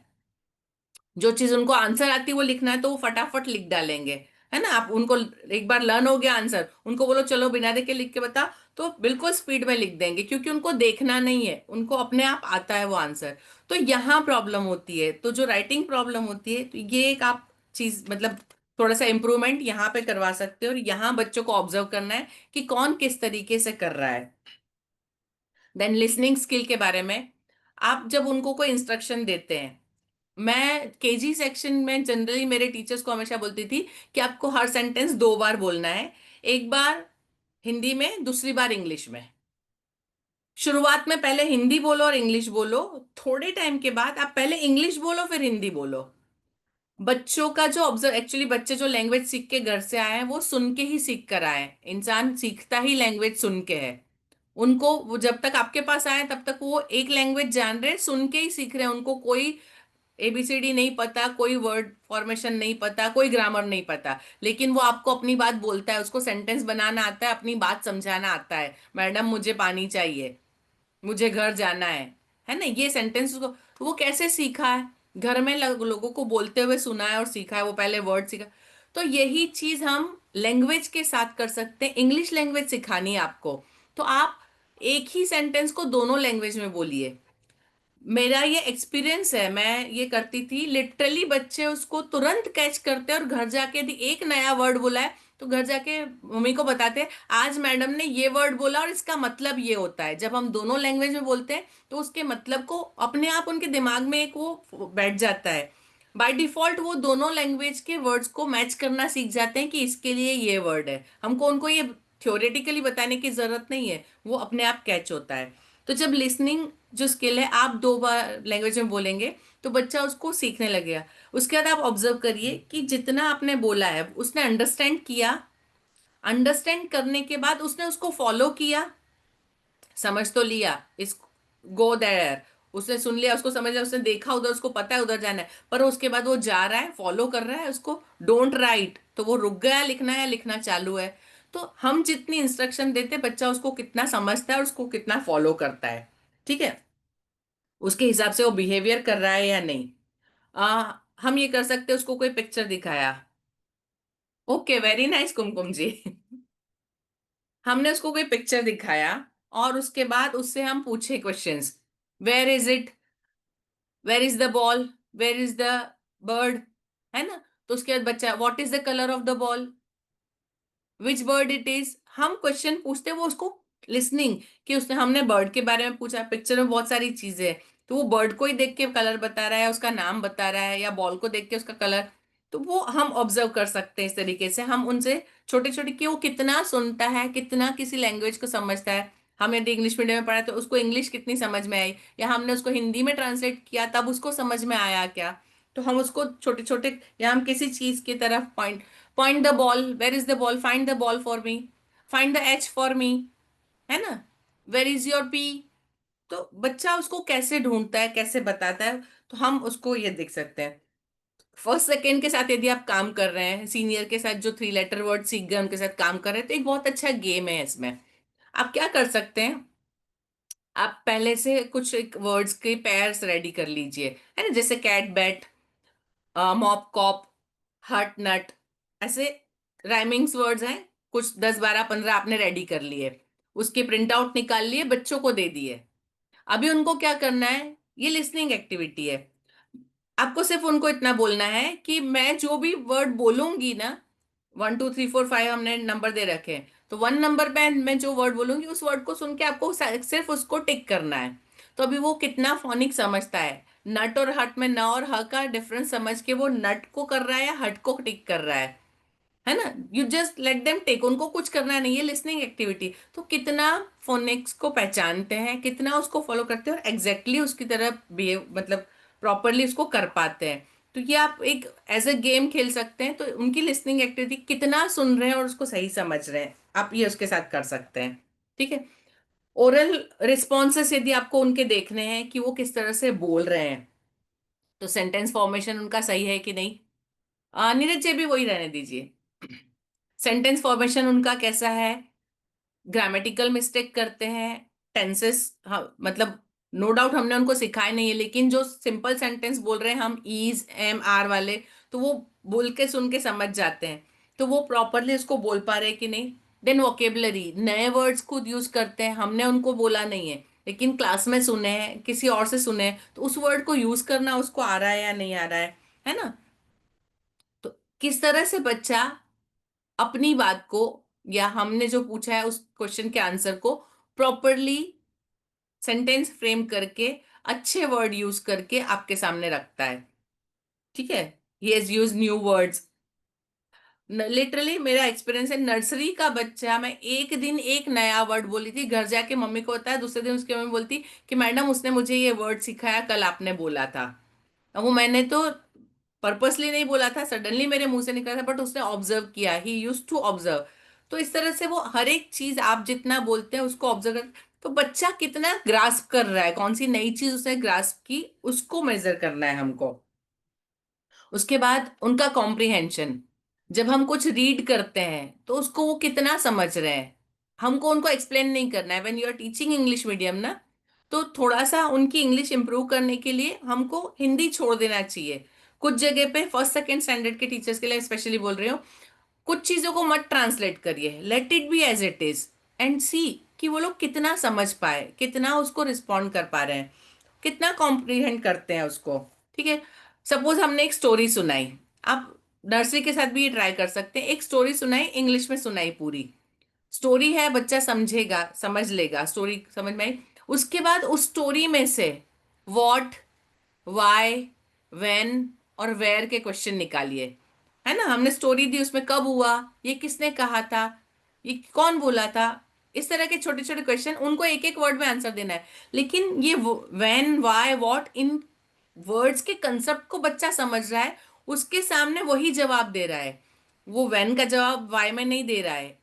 यहां हम उसको मेजर कर सकते हैं कि उसका अंडरस्टैंडिंग कितना हुआ, कॉम्प्रिहेंशन कितना है उसका। Is it clear to you? I hope it Yes, is not ma'am. Boring, क्योंकि मैं ही कंटिन्यूस Yes, बोले sir. जा रही हूँ, आपसे सुन रहे हैं। नहीं नहीं Yes, ma'am. Yes, ma'am. Okay, clear है सबको? आप लोग एसोसिएट कर पा रहे हैं अपनी क्लास से? Yes, yes ma'am. ma'am. Okay, then very nice. Yes, ma'am. Okay, now will talk about maths. Maths में आपको ऑब्जर्वेशन कैसे करना है। मैथ्स के अंदर हम काउंटिंग एंड रिकॉलिंग दो चीजें करते हैं। बच्चे, हमने कुछ दिया, उन्होंने काउंट कर लिए, या हम उनसे सिर्फ ओरली पूछते हैं, चलिए 1 से 10 तक नंबर बोलिए, देन वो कंटिन्यूशन में बोलेंगे। ठीक है, तो हम उसको कुछ चीजें बता के ऑब्जेक्ट काउंट करवा सकते हैं, कि ऑब्जर्व कर सकते हैं कि वो कितना रिकॉल कर सकता है या कितना कंटिन्यूशन में। जनरली नर्सरी जूनियर के बच्चे क्या होते हैं, 1 2 4 5, वो 3 खा जाएंगे, तो कहाँ, तो ये हमको ऑब्जर्व करना है कि वो कहाँ मिसिंग कर रहा है, किस जगह पे मिस कर रहा है। क्या होता है, कई बार जब हमने 3 सिखाया, उस दिन बच्चा किसी वजह से एब्सेंट था या उसका मूड ठीक नहीं था, उसको एक वो बैठ जाता है दिमाग में, तो वो शायद स्लिप हो गया उससे बोलते हुए, वो छोड़ देगा। कुछ मतलब कुछ चीजों से उनको थोड़ी सी दूरी बन जाती है। हम लोगों के लिए बहुत मतलब आश्चर्य की बात होती है, लेकिन बच्चों के लिए ये बिल्कुल इजी होता है।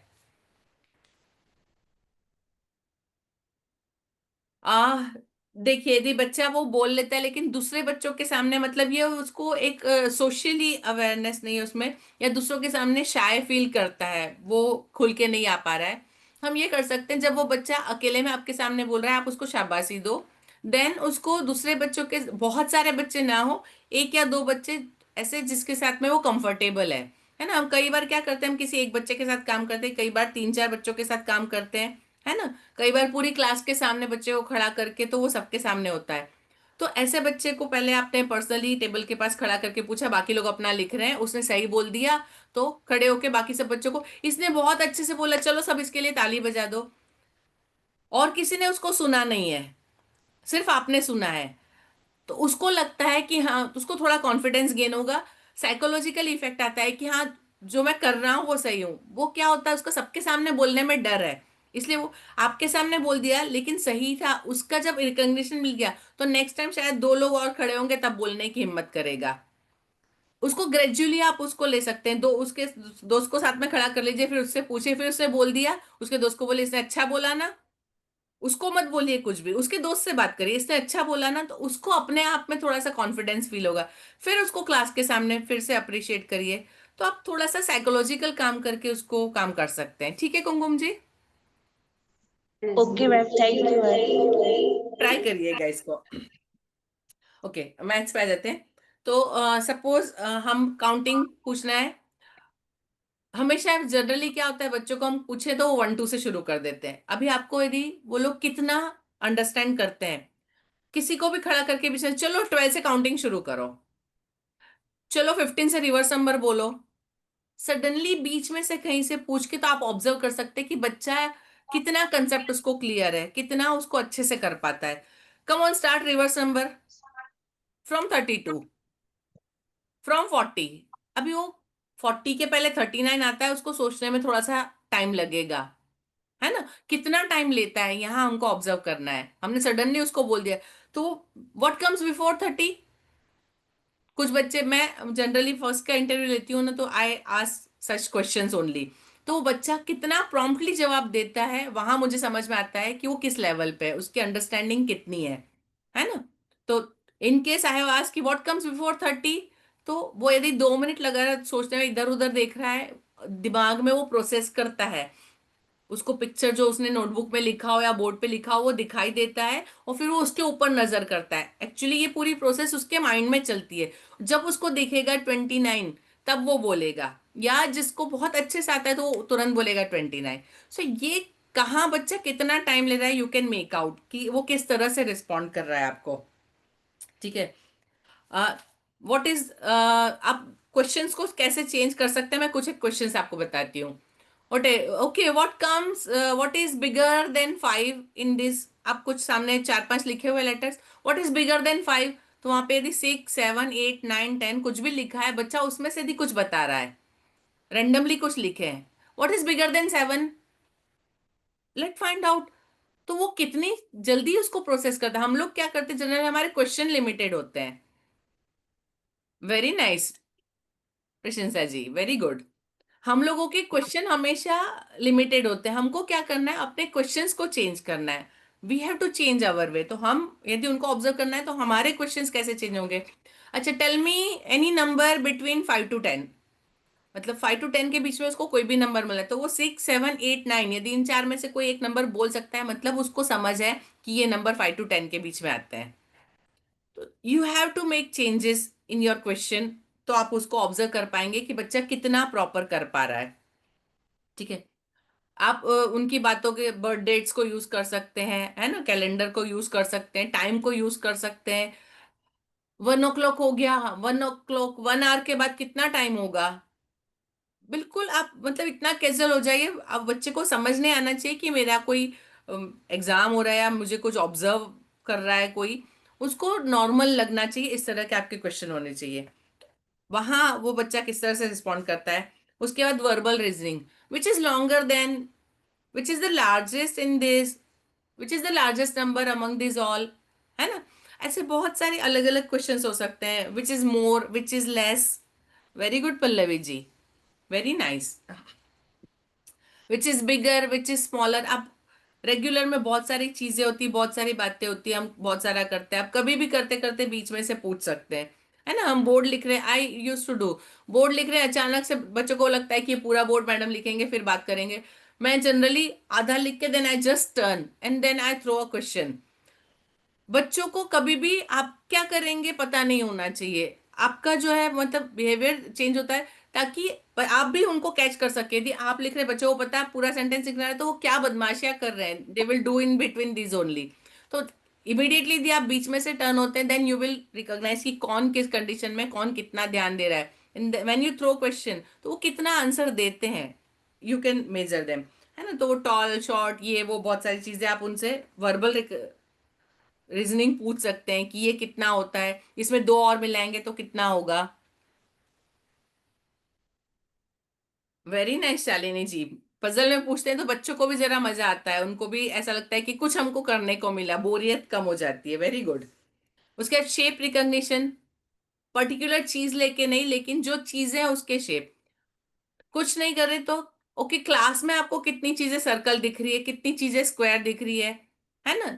अभी बच्चों के बैग में बहुत सारे अलग डिजाइन होती है, टिफिन पे डिजाइन होती है, बहुत सारी चीजें आपको क्लास के अंदर बच्चे खुद लाते हैं, उसमें भी कुछ मिल सकता है। अच्छा, किसकी पेंसिल में सर्कल्स बने हुए हैं, कुछ उसमें कार्टून्स बने होते हैं, कुछ होता है, तो यू कैन आस्क। तो इस तरह के क्वेश्चन कि वो कितने शेप रिकॉग्निशन करते हैं, कितना कलर रिकॉग्निशन करते हैं, कितना साइज, किसकी पेंसिल सबसे बड़ी है। ये तो बच्चों में आपस में भी होता है, वो एक दूसरे की लेके मेजर करते हैं कि मेरी बड़ी है। बाजू वाला बैठा ना तो उसको शुरू लिखने की शुरुआत करने से पहले दोनों पेंसिल बाजू में रखेंगे एक दूसरे की और मैच करेंगे किसकी लंबी है ना। जब आप देखते हैं तो क्या करते हैं, डांट देते हैं, मेजर करना बंद करो, राइट।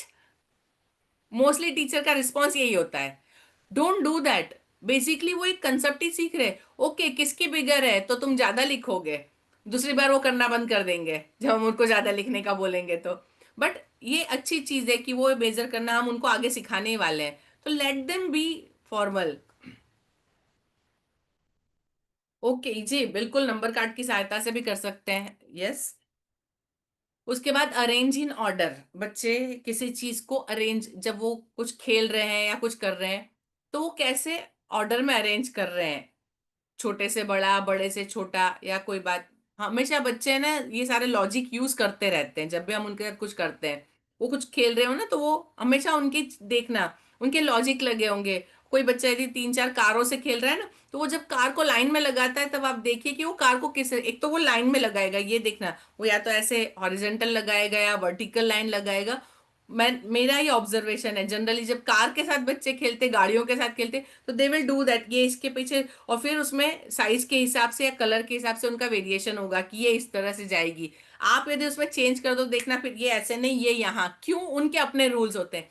तो ये सारी चीजें आप उनके ऑब्जर्वेशन से सीख सकते हैं, बच्चे किस तरह से कितना सारा चीजें।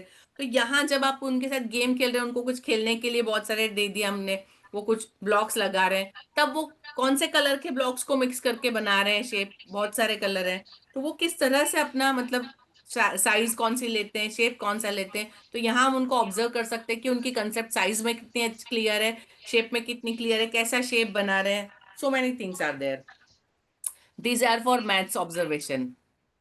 ठीक है, नाउ ईएनवी के कुछ ऑब्जर्वेशन बताती हूँ। ईएनवी के अंदर हम उनको उनके आसपास के एनवायरनमेंट की कंसेप्ट देते हैं, ठीक है।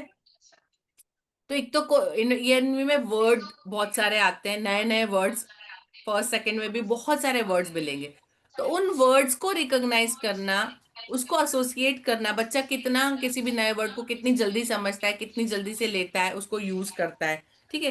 कि कोई कंसेप्ट आई तो उसको कंसेप्ट कितनी जल्दी से उसने समझा है, उसकी अवेयरनेस कैसे आती है। हम उनको सिखाते हैं गुड हैबिट, बैड हैबिट, है ना, what to do, what not to do, don't touch it, don't use it, हम बहुत सारी चीजें सिखाते हैं, शार्प चीज यूज नहीं करना, है ना, बस से बाहर हाथ नहीं निकालना, manners in the bus line, manners in the school, बहुत सारी चीज। तो बच्चा उसको कितना सीखने के बाद फॉलो करता है।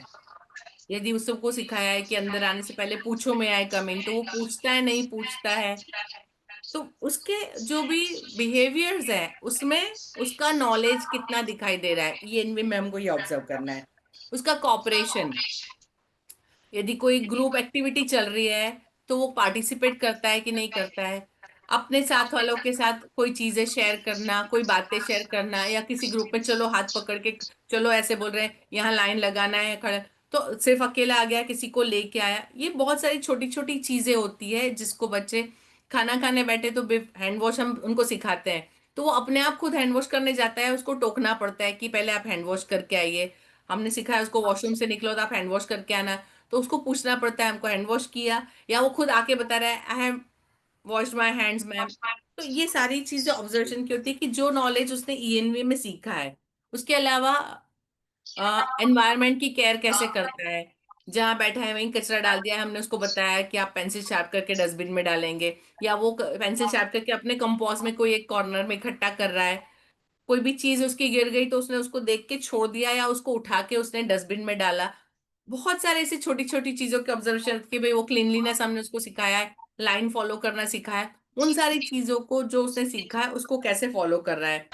प्लांट्स को पानी देना, आप ओरल क्वेश्चंस पूछ सकते हैं कि भाई घर पे आप कितने लोग प्लांट्स को पानी देते हैं, आपके घर में प्लांट्स हैं, कौन देता है पानी।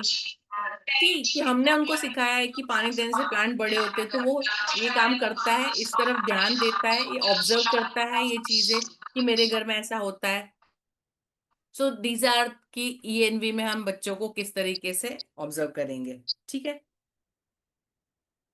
ऑब्जर्वेशन के लिए एक और है physical.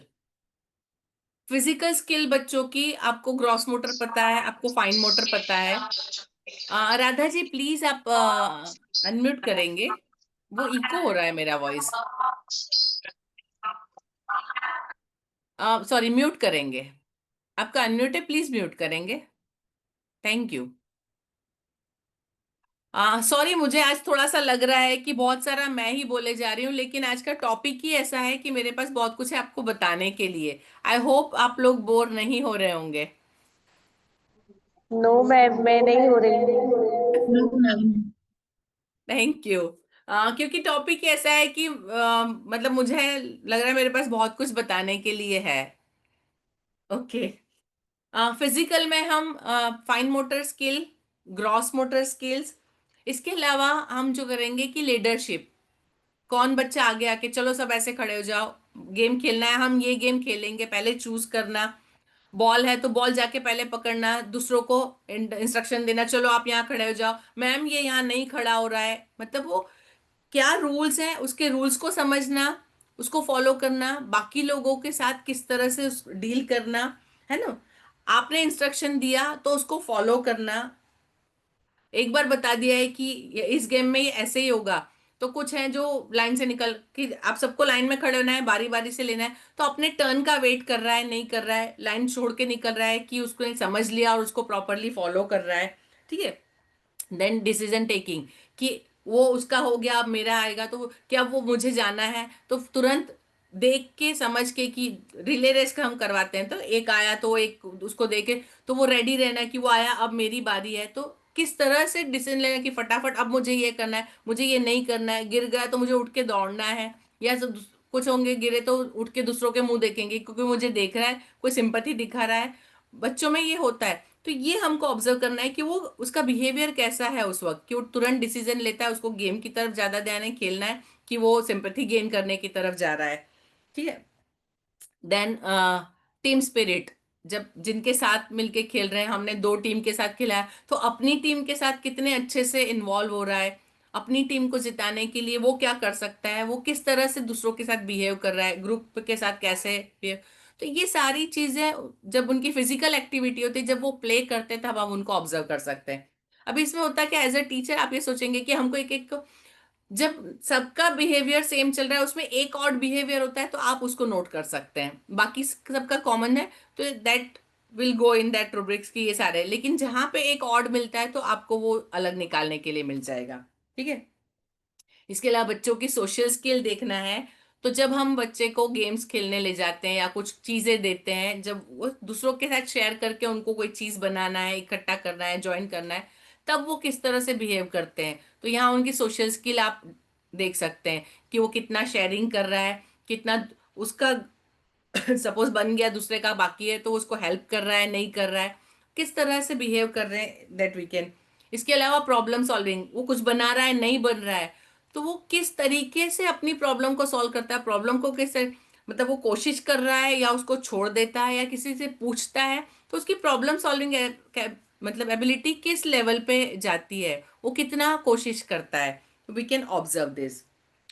It was the longest observation, लेकिन हमारे मतलब जो अर्ली स्कूल है उसके लिए ऑब्जर्वेशन सबसे ज्यादा जरूरी है। और आई ट्राइड कि मैं जितने भी टॉपिक्स हैं हमारे, उन सब पे ऑब्जर्वेशन पे आपसे डिस्कस करूं।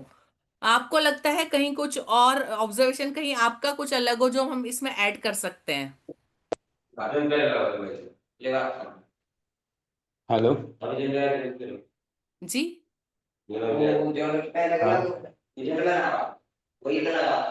डोई डिस्टर्ब हो, पूरी डोई डिस्टर्ब हो गई, एक की के सही नहीं है।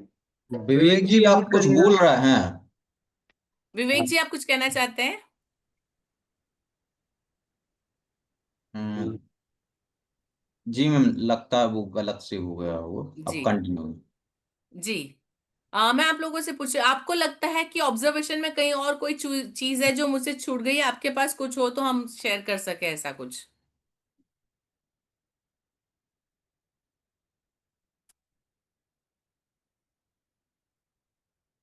मुझे कुछ सीखने को मिलेगा आपके किसी ऑब्जर्वेशन से। प्लीज कोई और एक तरीका ऑब्जर्वेशन का कुछ है, कुछ उसमें ऐड कर सकते हैं इसमें। मैडम मैं बोलूं, सौरभ। जी जी सर। हम ये बोल रहे थे जैसे हमारे विद्यालय में एक बच्चा है जो बहुत ज्यादा लैग कर गया है, मतलब he he has not studied nursery and LKG और ओके। डायरेक्ट यूकेजी का सिलेबस कवर करवाना है उसको। ओहो। तो कैसे क्या संभव है, क्या कर सकते हैं? मतलब पढ़ा तो है लेकिन हाँ। वो बहुत डिसकंटिन्यू रहा। किसी साल ओके। उसके दादाजी खत्म हो गए तो 2-3 महीने आ ही नहीं रहे। पेरेंट्स भी बहुत ओके। जिम्मेदार नहीं है। ओके। जी। आ, सर तो मैं एक मतलब सजेशन दूंगी इसके लिए कि जैसे उसका जो टाइम और आपका मतलब सारे क्लास स्कूल का टाइम सेम होगा, राइट? जी मैम। सारी क्लासेस का टाइम सेम। हाँ, तो यहाँ थोड़ा सा प्रॉब्लम हो जाता है। अदरवाइज हम क्या कर सकते हैं, उसको दूसरी क्लास में, जब उसकी क्लास के अंदर उसकी जरूरत नहीं है, सपोज वो मतलब वहां पे छोड़ सकता है, तो उसको दूसरी क्लासेस में, जो छोटे क्लासेस में जहाँ पे जो उसे लैग कर रहा है, जहाँ पे जो चीजें सिखाई जा रही है, सपोज वो सीनियर केजी में, लेकिन जूनियर केजी में अभी कुछ टू लेटर की कंसेप्ट चल रही है या कोई पर्टिकुलर लेटर सिखाया जा रहा है जो वो सीख सकता है, और यहाँ अभी उसकी क्लास में उसका काम खत्म हो गया, उसकी जरूरत नहीं है, तो we can send him to that class. उसकी क्लास चेंज करके, ताकि वहां पे वो जो चीजें जिस तरह से सिखाई जा रही है उसके साथ में, एक्चुअली एज के साथ बच्चों की कैपेसिटी बढ़ जाती है। हाँ, ये जरूर है उसने वो टाइम पे नहीं सीखा, लेकिन उसकी उसकी ग्रोथ हो चुकी है, उसकी एबिलिटी जरूर है सीखने की। हमको थोड़े से एफर्ट्स बढ़ाने पड़ेंगे यहाँ पे। हम उसको थोड़ा सा टाइम एक्स्ट्रा करवा सकते हैं। जब शुरुआत कर रहा है वो, उसकी कंसेप्ट नहीं क्लियर है, तो टीचर उसको थोड़ा सा पर्सनल ध्यान दे दे कि आपको इसके बारे में पता है। सपोज उसके टीचर 61 से 70 नंबर्स लिखवा रही है, ठीक है, उसने 1 to 10 लिखना उसको आता है, उसको ज्यादा कंसेप्ट क्लियर नहीं है, तो टीचर उसको पर्सनली कि आपने 1 से 50 तक लिखा है, नहीं लिखा है, चलो आप एक काम करो, ये 1 से 50 एक बार नंबर पढ़ लो, तब तक मैं बाकी लोगों से बात करती हूँ, then will start.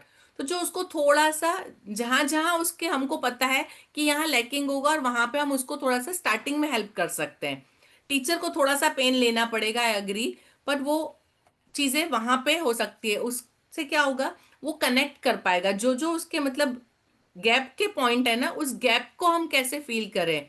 Suppose language आप पढ़ा रहे हैं उसको, हम 2 letter word 3 letter word senior K G में आप लोग करवा रहे होंगे, अभी 3 लेटर वर्ड शुरू हो गया होगा, लेकिन उसको फोनिक के साथ प्रॉब्लम हो रही होगी। तो जो टीचर पढ़ा रहे हैं, जब बाकी क्लास लिख रहा है, तब उसको खड़ा करके एक बार उसको सारे वर्ड्स रीड कर दे टीचर, और उससे बोले कि चलो अब आप मेरे साथ रीड करो। तो उसको कितना समझ में आया और उसका गैप कहाँ पे है पर्टिकुलर, तो उस गैप को वहां पे सुधारा जा सकता है।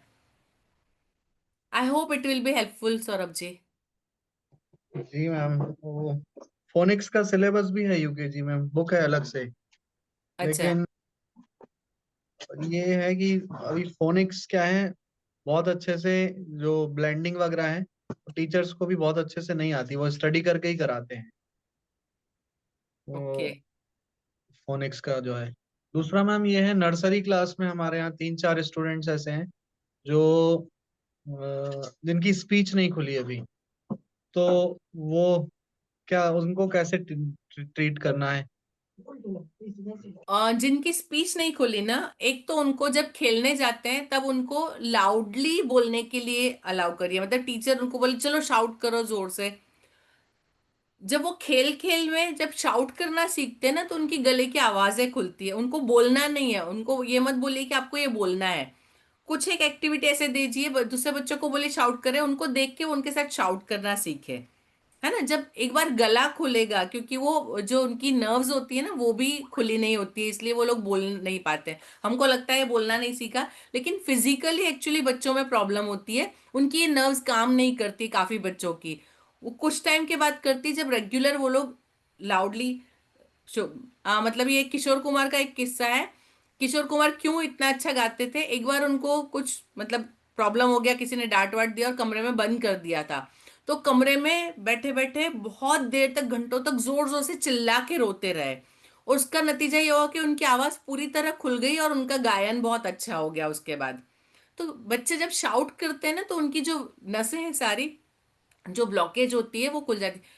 आजकल क्या होता है, न्यूक्लियर फैमिली है, घर में कोई और होता नहीं है, मम्मी धीरे धीरे बोलती है, टीवी चल रहा है, बच्चा सिर्फ देखता है, वो सुनता है, बोलता नहीं है।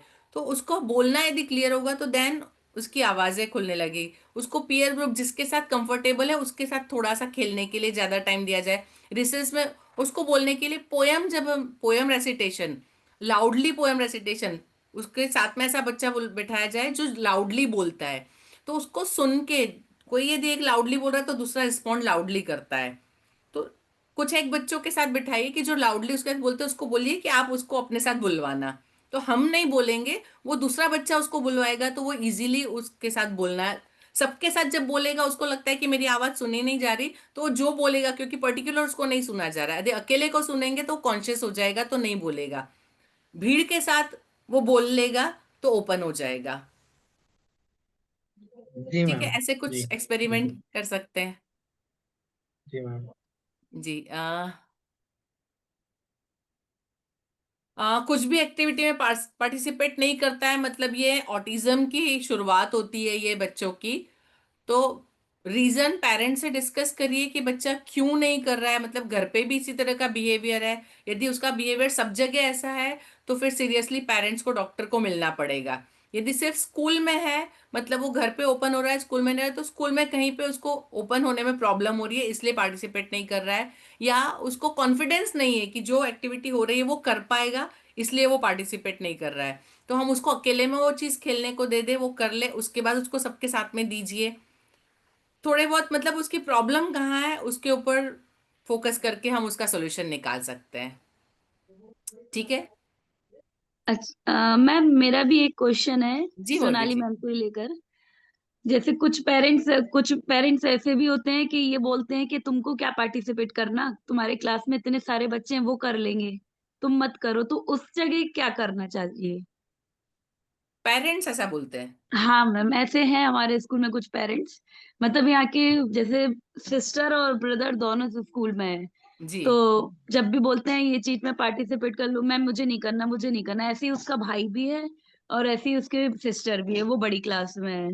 तो हम्म। दोनों फिर में जब हम लोग बोलते हैं तो वो उनका हमेशा यही जवाब होता है। फिर पूछते हैं क्यों, तो बोलते हैं वो पेरेंट्स ही बोल देते हैं कि मत करो पार्टिसिपेट, क्या करना है, इतने सारे बच्चे हैं उनको देखो, या तो स्कूल नहीं जाओ या फिर पार्टिसिपेट नहीं करो। तो उस कंडीशन में क्या करना चाहिए, किसको समझाएं, ये नहीं आता समझ में। यहाँ तो पेरेंट के साथ ही डील करना पड़ेगा क्योंकि गलती बच्चों की नहीं है। या तो हम बच्चों को एनकरेज कर सकते हैं। पेरेंट देखिए अभी क्यों मना करते हैं, कुछ एक चीजें होती है वो पेरेंट में, या तो उनको ऐसा लगता है कि यदि बच्चा पार्टिसिपेट करेगा मुझे खर्चा होगा, एक वो इकोनॉमिकली सोच रहे होते हैं। दूसरा, कुछ पेरेंट ऐसे होते हैं जो खुद ही इतने शाय हैं या उनको ओपन होने में प्रॉब्लम होती है, तो वो बच्चों को भी ओपन नहीं होने, उनके अपने खुद के जो अपने साथ चल रहे हैं ना, वो बच्चों के साथ भी वही इंप्लीमेंट करते हैं क्योंकि उनको अपनी लाइफ में मौका नहीं मिला, उन्होंने गलतियां की। बट मैम उनके पेरेंट्स खुद मदर टीचर है गवर्नमेंट स्कूल में। माय तो फिर गुडनेस। ये हम लोग और जो मैम मतलब मेरा और मेरे स्कूल में तो हम लोग जो भी कराते हैं विदाउट खर्च कराते हैं, कि बच्चे वो चीज करें जिसमें खर्चा नहीं हो और पेरेंट्स जी। को भी प्रॉब्लम नहीं हो। कोशिश इतना करो कि आप घर की चीजों से ही सब कुछ कर लो। फिर सही। भी वो बच्चे तैयार नहीं होते, तो बहुत उनको समझाते हैं कि तुम अपनी मेंटेलिटी बेटा बदलो, कि पेरेंट्स मना कर रहे तो उनसे पूछो क्यों मना कर रहे। तो क्योंकि अभी वो ऐसे लोगों पेरेंट्स के ने लिए। उसके दिमाग में वो बिठाल दिया कि तुम्हें नहीं करना, तो वो बच्चे पार्टिसिपेट करना ही नहीं चाहते। तो कभी कभी ये लगता है कि पेरेंट्स को समझाएं या उनके बच्चों को समझाएं, कि वो चीज अब या तो बदलेगी नहीं। नहीं, और सही ये है। चीज मतलब ये बोल मतलब जो बच्चे दूसरे स्कूल से तो बोले मैं वहां पर भी ऐसे ही करते थे, मेरे पेरेंट्स ने बोल दिया था प्रिंसिपल से मैं नहीं कराऊंगी अपने बच्चे को, तो वहां पे भी नहीं करते थे वो बच्चे, वो यहाँ पे भी यही चीज कंटिन्यूअस चल रही है। तो कुछ समझ तो नहीं आता कि ये तो करूँ तो पेरेंट करूँ। के साथ ही डिस्कस करना पड़ेगा कि फिर बिना उससे क्या पेरेंट। होता है हाँ। मैम कि फिर वो बच्चा आगे ही नहीं बढ़ रहा, जब वो आप किसी चीज में पार्टिसिपेट नहीं करोगे तो उनसे फिर ये बोलते हैं अच्छा तुम्हें नहीं करना उस दिन स्कूल आ जाओ, जो चल रहा वो चीज तो देखो। तो वो उसमें भी एग्री नहीं होना कि नहीं मैं नहीं, जब बच्चा पार्टिसिपेट नहीं कर रहा तो हम स्कूल भेज के क्या करें। अरे तो बाप रे। कुछ समझ नहीं आता कि इस कंडीशन में नहीं, तो क्या यहाँ करना पे हम चाहिए। पार्टिसिपेशन कंपल्शन कर दें कि कंपलसरी हम्म। सबको ये करना ही है। दूसरा चीज, हम बच्चों को रेगुलर एक्टिविटी के अंदर जब बच्चा कुछ करता है तो उसको एनकरेज करना, बच्चे को उसको पूरी क्लास उसके लिए क्लैप करिए उसने ये बहुत अच्छा किया, तो बच्चे का धीरे धीरे इंटरेस्ट क्रिएट करना इसके अंदर कि वो कुछ करता है तो उसको अप्रिसिएशन मिलता है, उसको हाथ पे स्टार बना के दे दो, उसको वेरी गुड बोल दो। तो बच्चे के दिमाग में यदि बैठ गया कि मैं कुछ करता हूँ और मुझे अप्रिसिएशन मिलता है, वो अच्छा लगता है, तो पार्टिसिपेशन के लिए होगा। थोड़ा सा बच्चे के साथ करके और थोड़ा पेरेंट को भी डिस्कस करके, बीइंग अ टीचर यदि वो नहीं समझ रहे हैं तो दिस इज टू मच। वही मैम, हम लोग सब कोशिश कर लेते उसके साथ, मगर फिर भी रिजल्ट ये मिलता ना, तो फिर लगता कि चलो छोड़ो, सबको करना है करने दो, अब इसको नहीं करना है तो ना उनके मेन क्या पेरेंट्स ही बोल देते कि मत करो, तुम तो रहने सही दो, बात है। कोई जरूरत अभी नहीं है, इतने सारे हैं वो कर लेंगे, उनको कर लेने, तुम मत करो। तो फिर ये समझ नहीं इश्यू, आता कि हाँ कंडीशन में बच्चे को कैसे समझ में आए कि देखो मैम, जो भी अपन फेस्टिवल करते हैं, सेलिब्रेट करते हैं स्कूल में, वो इसीलिए करते हैं कि बच्चों को चीजें पता होनी चाहिए कि ये है, ऑब्वियसली। वरना इससे अच्छा तो फिर कुछ मत करो, सीधे जो है पढ़ाई करो, अपना पढ़ाई करो और घर जाओ। नहीं फिर कभी सही। कभी ये दिमाग में आता है, फिर लगता है कि नहीं, बच्चों को, क्योंकि स्कूल होते ही इसलिए कि बच्चों को स्टडी के साथ हर चीज की नॉलेज होना चाहिए। जैसे मैंने मौर्मी जी। अपने टाइम पे ली ऐसी, मेरे टाइम जी। पे तो मतलब मैम ये सब चीजें होती ही नहीं थी, सिर्फ पढ़ाई करियो घर जाओ, पढ़ाई करो, 26 जनवरी 15 अगस्त, इसके अलावा कुछ नहीं। बात सही है आपकी। और इस टाइम बिल्कुल। तो ऐसा है कि बच्चों को हर एक एक छोटी छोटी फेस्टिवल है, हर एक एक डेज के बारे में नॉलेज कराते हैं। अगर आप उसमें भी पार्टिसिपेट नहीं करवाओगे तो फिर बच्चों को मतलब लाइफ टाइम वो चीज पता ही नहीं होगी कि है दैट्स क्या ट्रू। ये चीज। तो बिल्कुल सही हर बात है। दिन यही कोशिश करते हैं। अब जैसे 14 नवंबर आ रहा है तो डिस्कस कर, बेटा आप कुछ करो, नहीं मैं नहीं करूंगा। हमने कहा फेयर कर रहे हैं, नहीं मुझे नहीं करना, मेरे पेरेंट्स मना कर देंगे, कुछ नहीं करो, स्कूल ही नहीं जाओ। तो कोशिश में लगे हैं कि मान जाए वो पेरेंट्स उनके, या हाँ कर दें। ऐसा नहीं है मैम कि मतलब के पैसों की उनके हाँ यहाँ कुछ है, कुछ नहीं है, सब बढ़िया है, सब अच्छा है, बट फिर भी पता नहीं कुछ तो कोशिश में है, देखते देखिए, हैं, होप तो। हम अपनी तरफ से हमारी कोशिश जारी रहनी चाहिए। बच्चे को एनकरेज करना है, आपको उसको बताइए आपको कोई खर्चा करने की जरूरत नहीं है, आपको कोई एक्स्ट्रा पेन लेने की जरूरत नहीं है। पूरी क्लास कर रही, किसी और बच्चे का उसका फ्रेंड है उसके साथ उसको रख दीजिए कि आपको सिर्फ इसके साथ रहना है, आपको और कुछ नहीं करना है। देखो बच्चे में इंटरेस्ट पैदा होता है कि नहीं, उसको बताइए कि ये करने के फायदे क्या होंगे। यदि बच्चा उसमें फिर इंटरेस्ट लेता है तो देन पेरेंट्स के ऊपर थोड़ा सा प्रेशर बनेगा। और यदि ऐसा लगता है कोशिशें करने के बाद भी, तो मुझे ऐसा लगता है कि हम ऐसी जगह कोशिश करें कि जहाँ पे कुछ फल मिले, जहाँ लगता है कि यहाँ फल मिलने वाला ही नहीं है तो हम अपने एफर्ट क्यों वेस्ट करें जब पेरेंट्स ही नहीं चाह रहे हैं। कुछ एक जो होते हैं जो नहीं चेंज कर सकते हैं तो लेट इट गो। पूरी क्लास करेगी तब उसको फील तो होगा कि भाई मैं अकेला रह गया, बाकी सबने किया। अब बच्चों को ये बता सकते हैं कि देखो सब कर लेंगे, आप अकेले रह जाएंगे, तो थोड़ा वो फील होता है उनको, बच्चों को। कोई बच्चा क्लास में नहीं बैठना चाहता है, थैंक यू मैम। बाहर रहना चाहता है, तो उस बच्चे के साथ कैसे डील करे। उसके साथ थोड़ा सा है ना नेगोशिएट करिए कि आपको बाहर जाना है ना, मुझे भी बाहर जाना है, लेकिन अब कब बाहर जाएंगे उसको टाइम बता दीजिए, इतना काम फिनिश होगा तो। ये केजी सेक्शन के साथ मैं चाहती हूँ मतलब थोड़ा सा ये होना चाहिए कि यदि वो लोग फिनिश कर लेते हैं, कुछ कर लेते हैं, तो हम एक जगह वहां पे आया बेन कोई हो, मतलब कोई प्यून हो जो उसको देख ले, ताकि बच्चे वहां जाके थोड़ा सा रिक्रिएट कर सके। तो हम बच्चों को क्लास से बाहर, हम हमेशा ऐसा नहीं कर सकते कि पूरी क्लास एक साथ हर जगह होगी, इट इज नॉट पॉसिबल। कि लिखना फिनिश कर लिया है तो हम उसको बाहर भेज सकते हैं। अ, यदि वो बाहर जाना चाह रहा है तो हम उसको थोड़ा सा उसके साथ रिस्ट्रिक्शन लगा दें कि ये नहीं जा सकते। उसको ये बताना है कि बेटा ये रूल है, जब हम लिखते हैं तब क्लास में बैठते हैं, खेलते हैं तब बाहर होते हैं, है ना। बाहर जाके आप लिखेंगे तो बोर्ड नहीं होगा। उसको थोड़ा सा लॉजिक समझाने की कोशिश करिए। यदि वो बातों से समझता है, लॉजिक से समझता है, पूरी क्लास अंदर बैठी आप अकेले बाहर कैसे रहेंगे, तो उसको थोड़ा सा कंपैरिजन ये सब करके उसको मेंटली धीरे धीरे प्रिपेयर करिए। यदि नहीं होता है, कभी कभी ऐसा होता है कि आउट ऑफ कंट्रोल जा रहा है, तब एक बार जोर से गुस्सा करके बिठा देना है कि आप जब तक नहीं बैठेंगे हम बात नहीं करने वाले हैं। तो जब जो चीज काम करे उसको कोशिश करके देखिए। ठीक है रजनी जी। बच्चे लेटर उल्टा लिखते हैं। बच्चे लेटर उल्टा लिखते हैं तो उसको जो सीधा लेटर है उसको सैंड पे लिखवाइए। सीधा लेटर कैसे लिखना है, फिंगर गीली करके पानी से उसको लिखवाइए, या कलर वाला करके उसको किसी शीट पे या न्यूज़पेपर के ऊपर फिंगर कलर में टिप करके और न्यूज़पेपर के ऊपर लिखवाइए। न्यूज़पेपर बड़े बड़े जहां लिखे होते हैं वहां पे उसको बोलिए इसके ऊपर रिपीट करिए पेंसिल से बार बार। तो इस तरह से सही लेटर कैसे लिखा जाता है। बच्चा सिर्फ उल्टा क्या है उसको बोलिए ही मत कि ये उल्टा है, आपने उल्टा लिखा है। वो दिमाग में कंफ्यूज हो जाता है, उसके दिमाग में मिरर इमेज बन रही है। ये एक तरह की कंडीशन होती है, साइकोलॉजिकल कंडीशन है।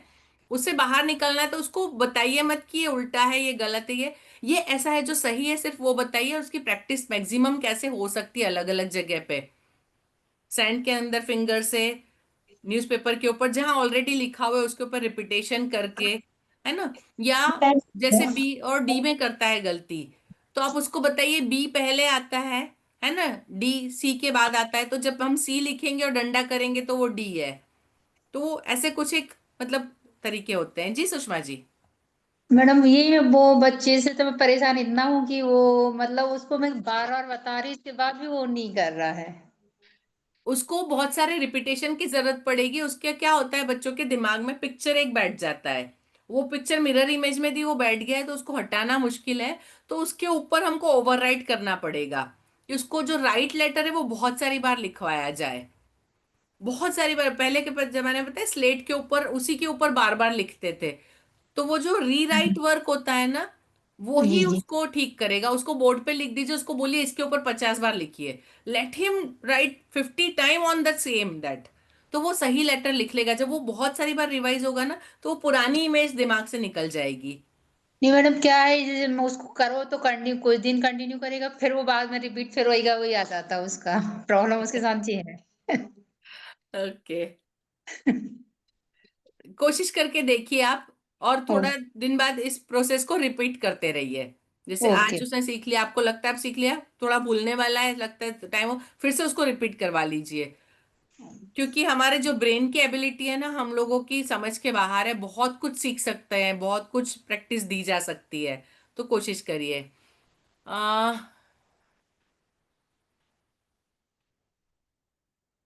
डरे हुए रहते हैं। जब मैंने अभी जैसे सौरभ जी को बताया था, अभी किसको बताया कि वो बच्चे के साथ थोड़ा सा पर्सनल अटैचमेंट दे के, पर्सनल उसको करके और बाकी सबको बोलना, उनका डर कैसे निकालना है। तो पहले उनको कॉन्फिडेंस दिलवाना है कि वो सही है।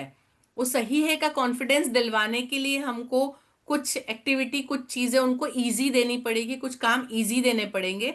वो यदि उन्होंने अच्छे से कर लिए, तो हम उसको फिर कॉन्फिडेंस, यदि वो छोटी छोटी चीजों में आएगा, फिर उसको सारी क्लास के सामने मत पूछिए। यदि वो डरता है तो मत बुलवाइए, अकेले में पूछिए। उसे सही बोला, उसको शाबाशी दे दीजिए। फिर दो लोगों के बीच में पूछिए, फिर शाबाशी। धीरे धीरे उसके लेवल, तो वो धीरे धीरे खुलना सीखेगा। ये एक्टिविटी काम कर सकती है इस पे। ठीक है। It is 3:26। I don't think कि आज मैं इसको पूरा कर पाऊंगी। आगे अभी बहुत सारी मेरी मेथड बाकी है। ये तो अभी मैंने शुरू ही किया है, फर्स्ट मेथड थी मेरी। आ, नीरज जी, आई डोंट थिंक कि इतने सारे हम कंप्लीट कर पाएंगे, तो हम इसको नेक्स्ट के लिए रखें। हाँ, नेक्स्ट को ही रखना पड़ेगा। जी, काफी सारे हैं। I don't think he will be able to finish. Ma'am मैं कुछ टीचर्स को। कहना चाहती थी।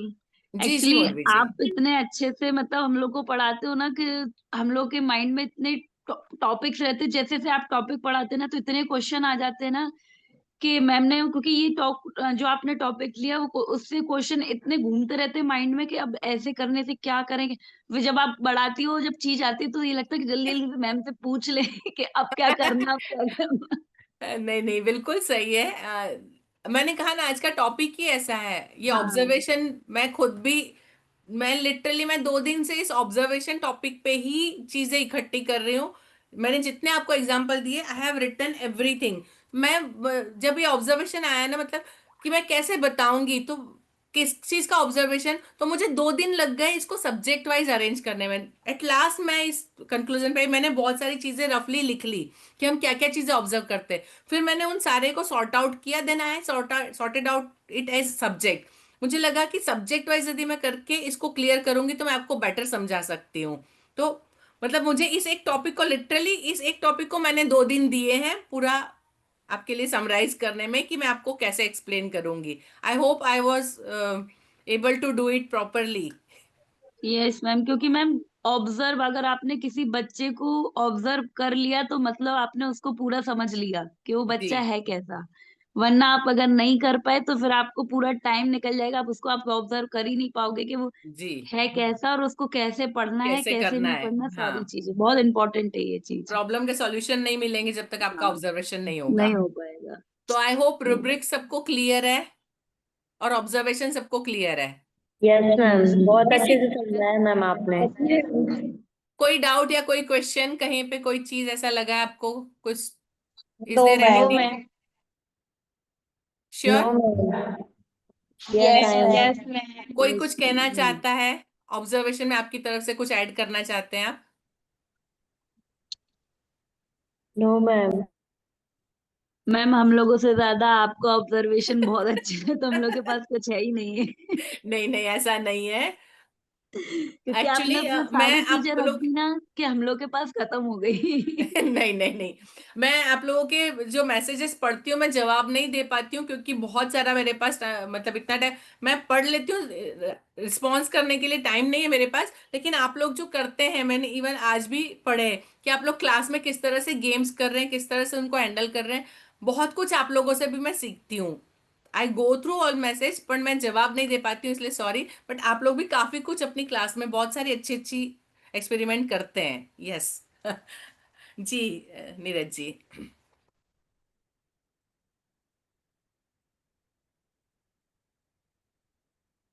नीरज जी प्लीज अनम्यूट करिए।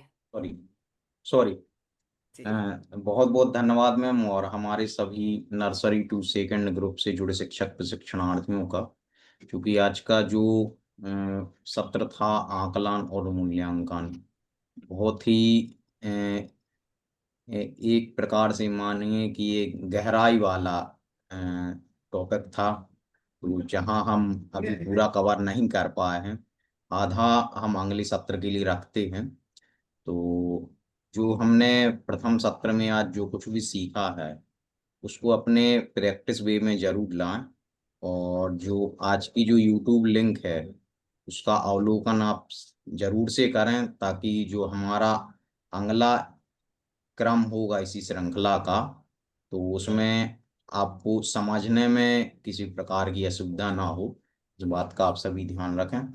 और हम पुनः ईश्वर की वंदना करते हुए आज के इस सत्र का को विराम देंगे। तो आप सभी अपने दोनों हाथों को जोड़ लें और वंदना की मुद्रा को धारण करेंगे। बोले पंच परमेष्टि भगवान की जय।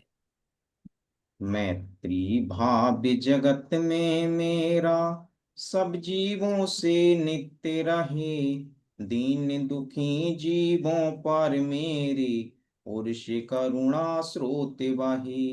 दुर्जन क्रूर कुमार गिरतों पर क्षोभ नहीं मुझको आवे, सम्य भाव रखूं मैं उन पर ऐसी परिणति हो जावे।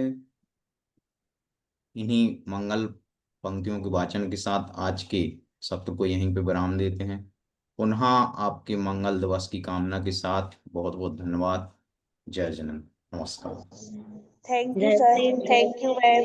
Thank you very thank you much इतनी देर थैंक मुझे यू सुनने सर, के लिए। नमस्ते ma'am. Thank you ma'am. Thank you. Thank you ma'am. Thank you ma'am. Ma'am thank you ma'am. Thank you.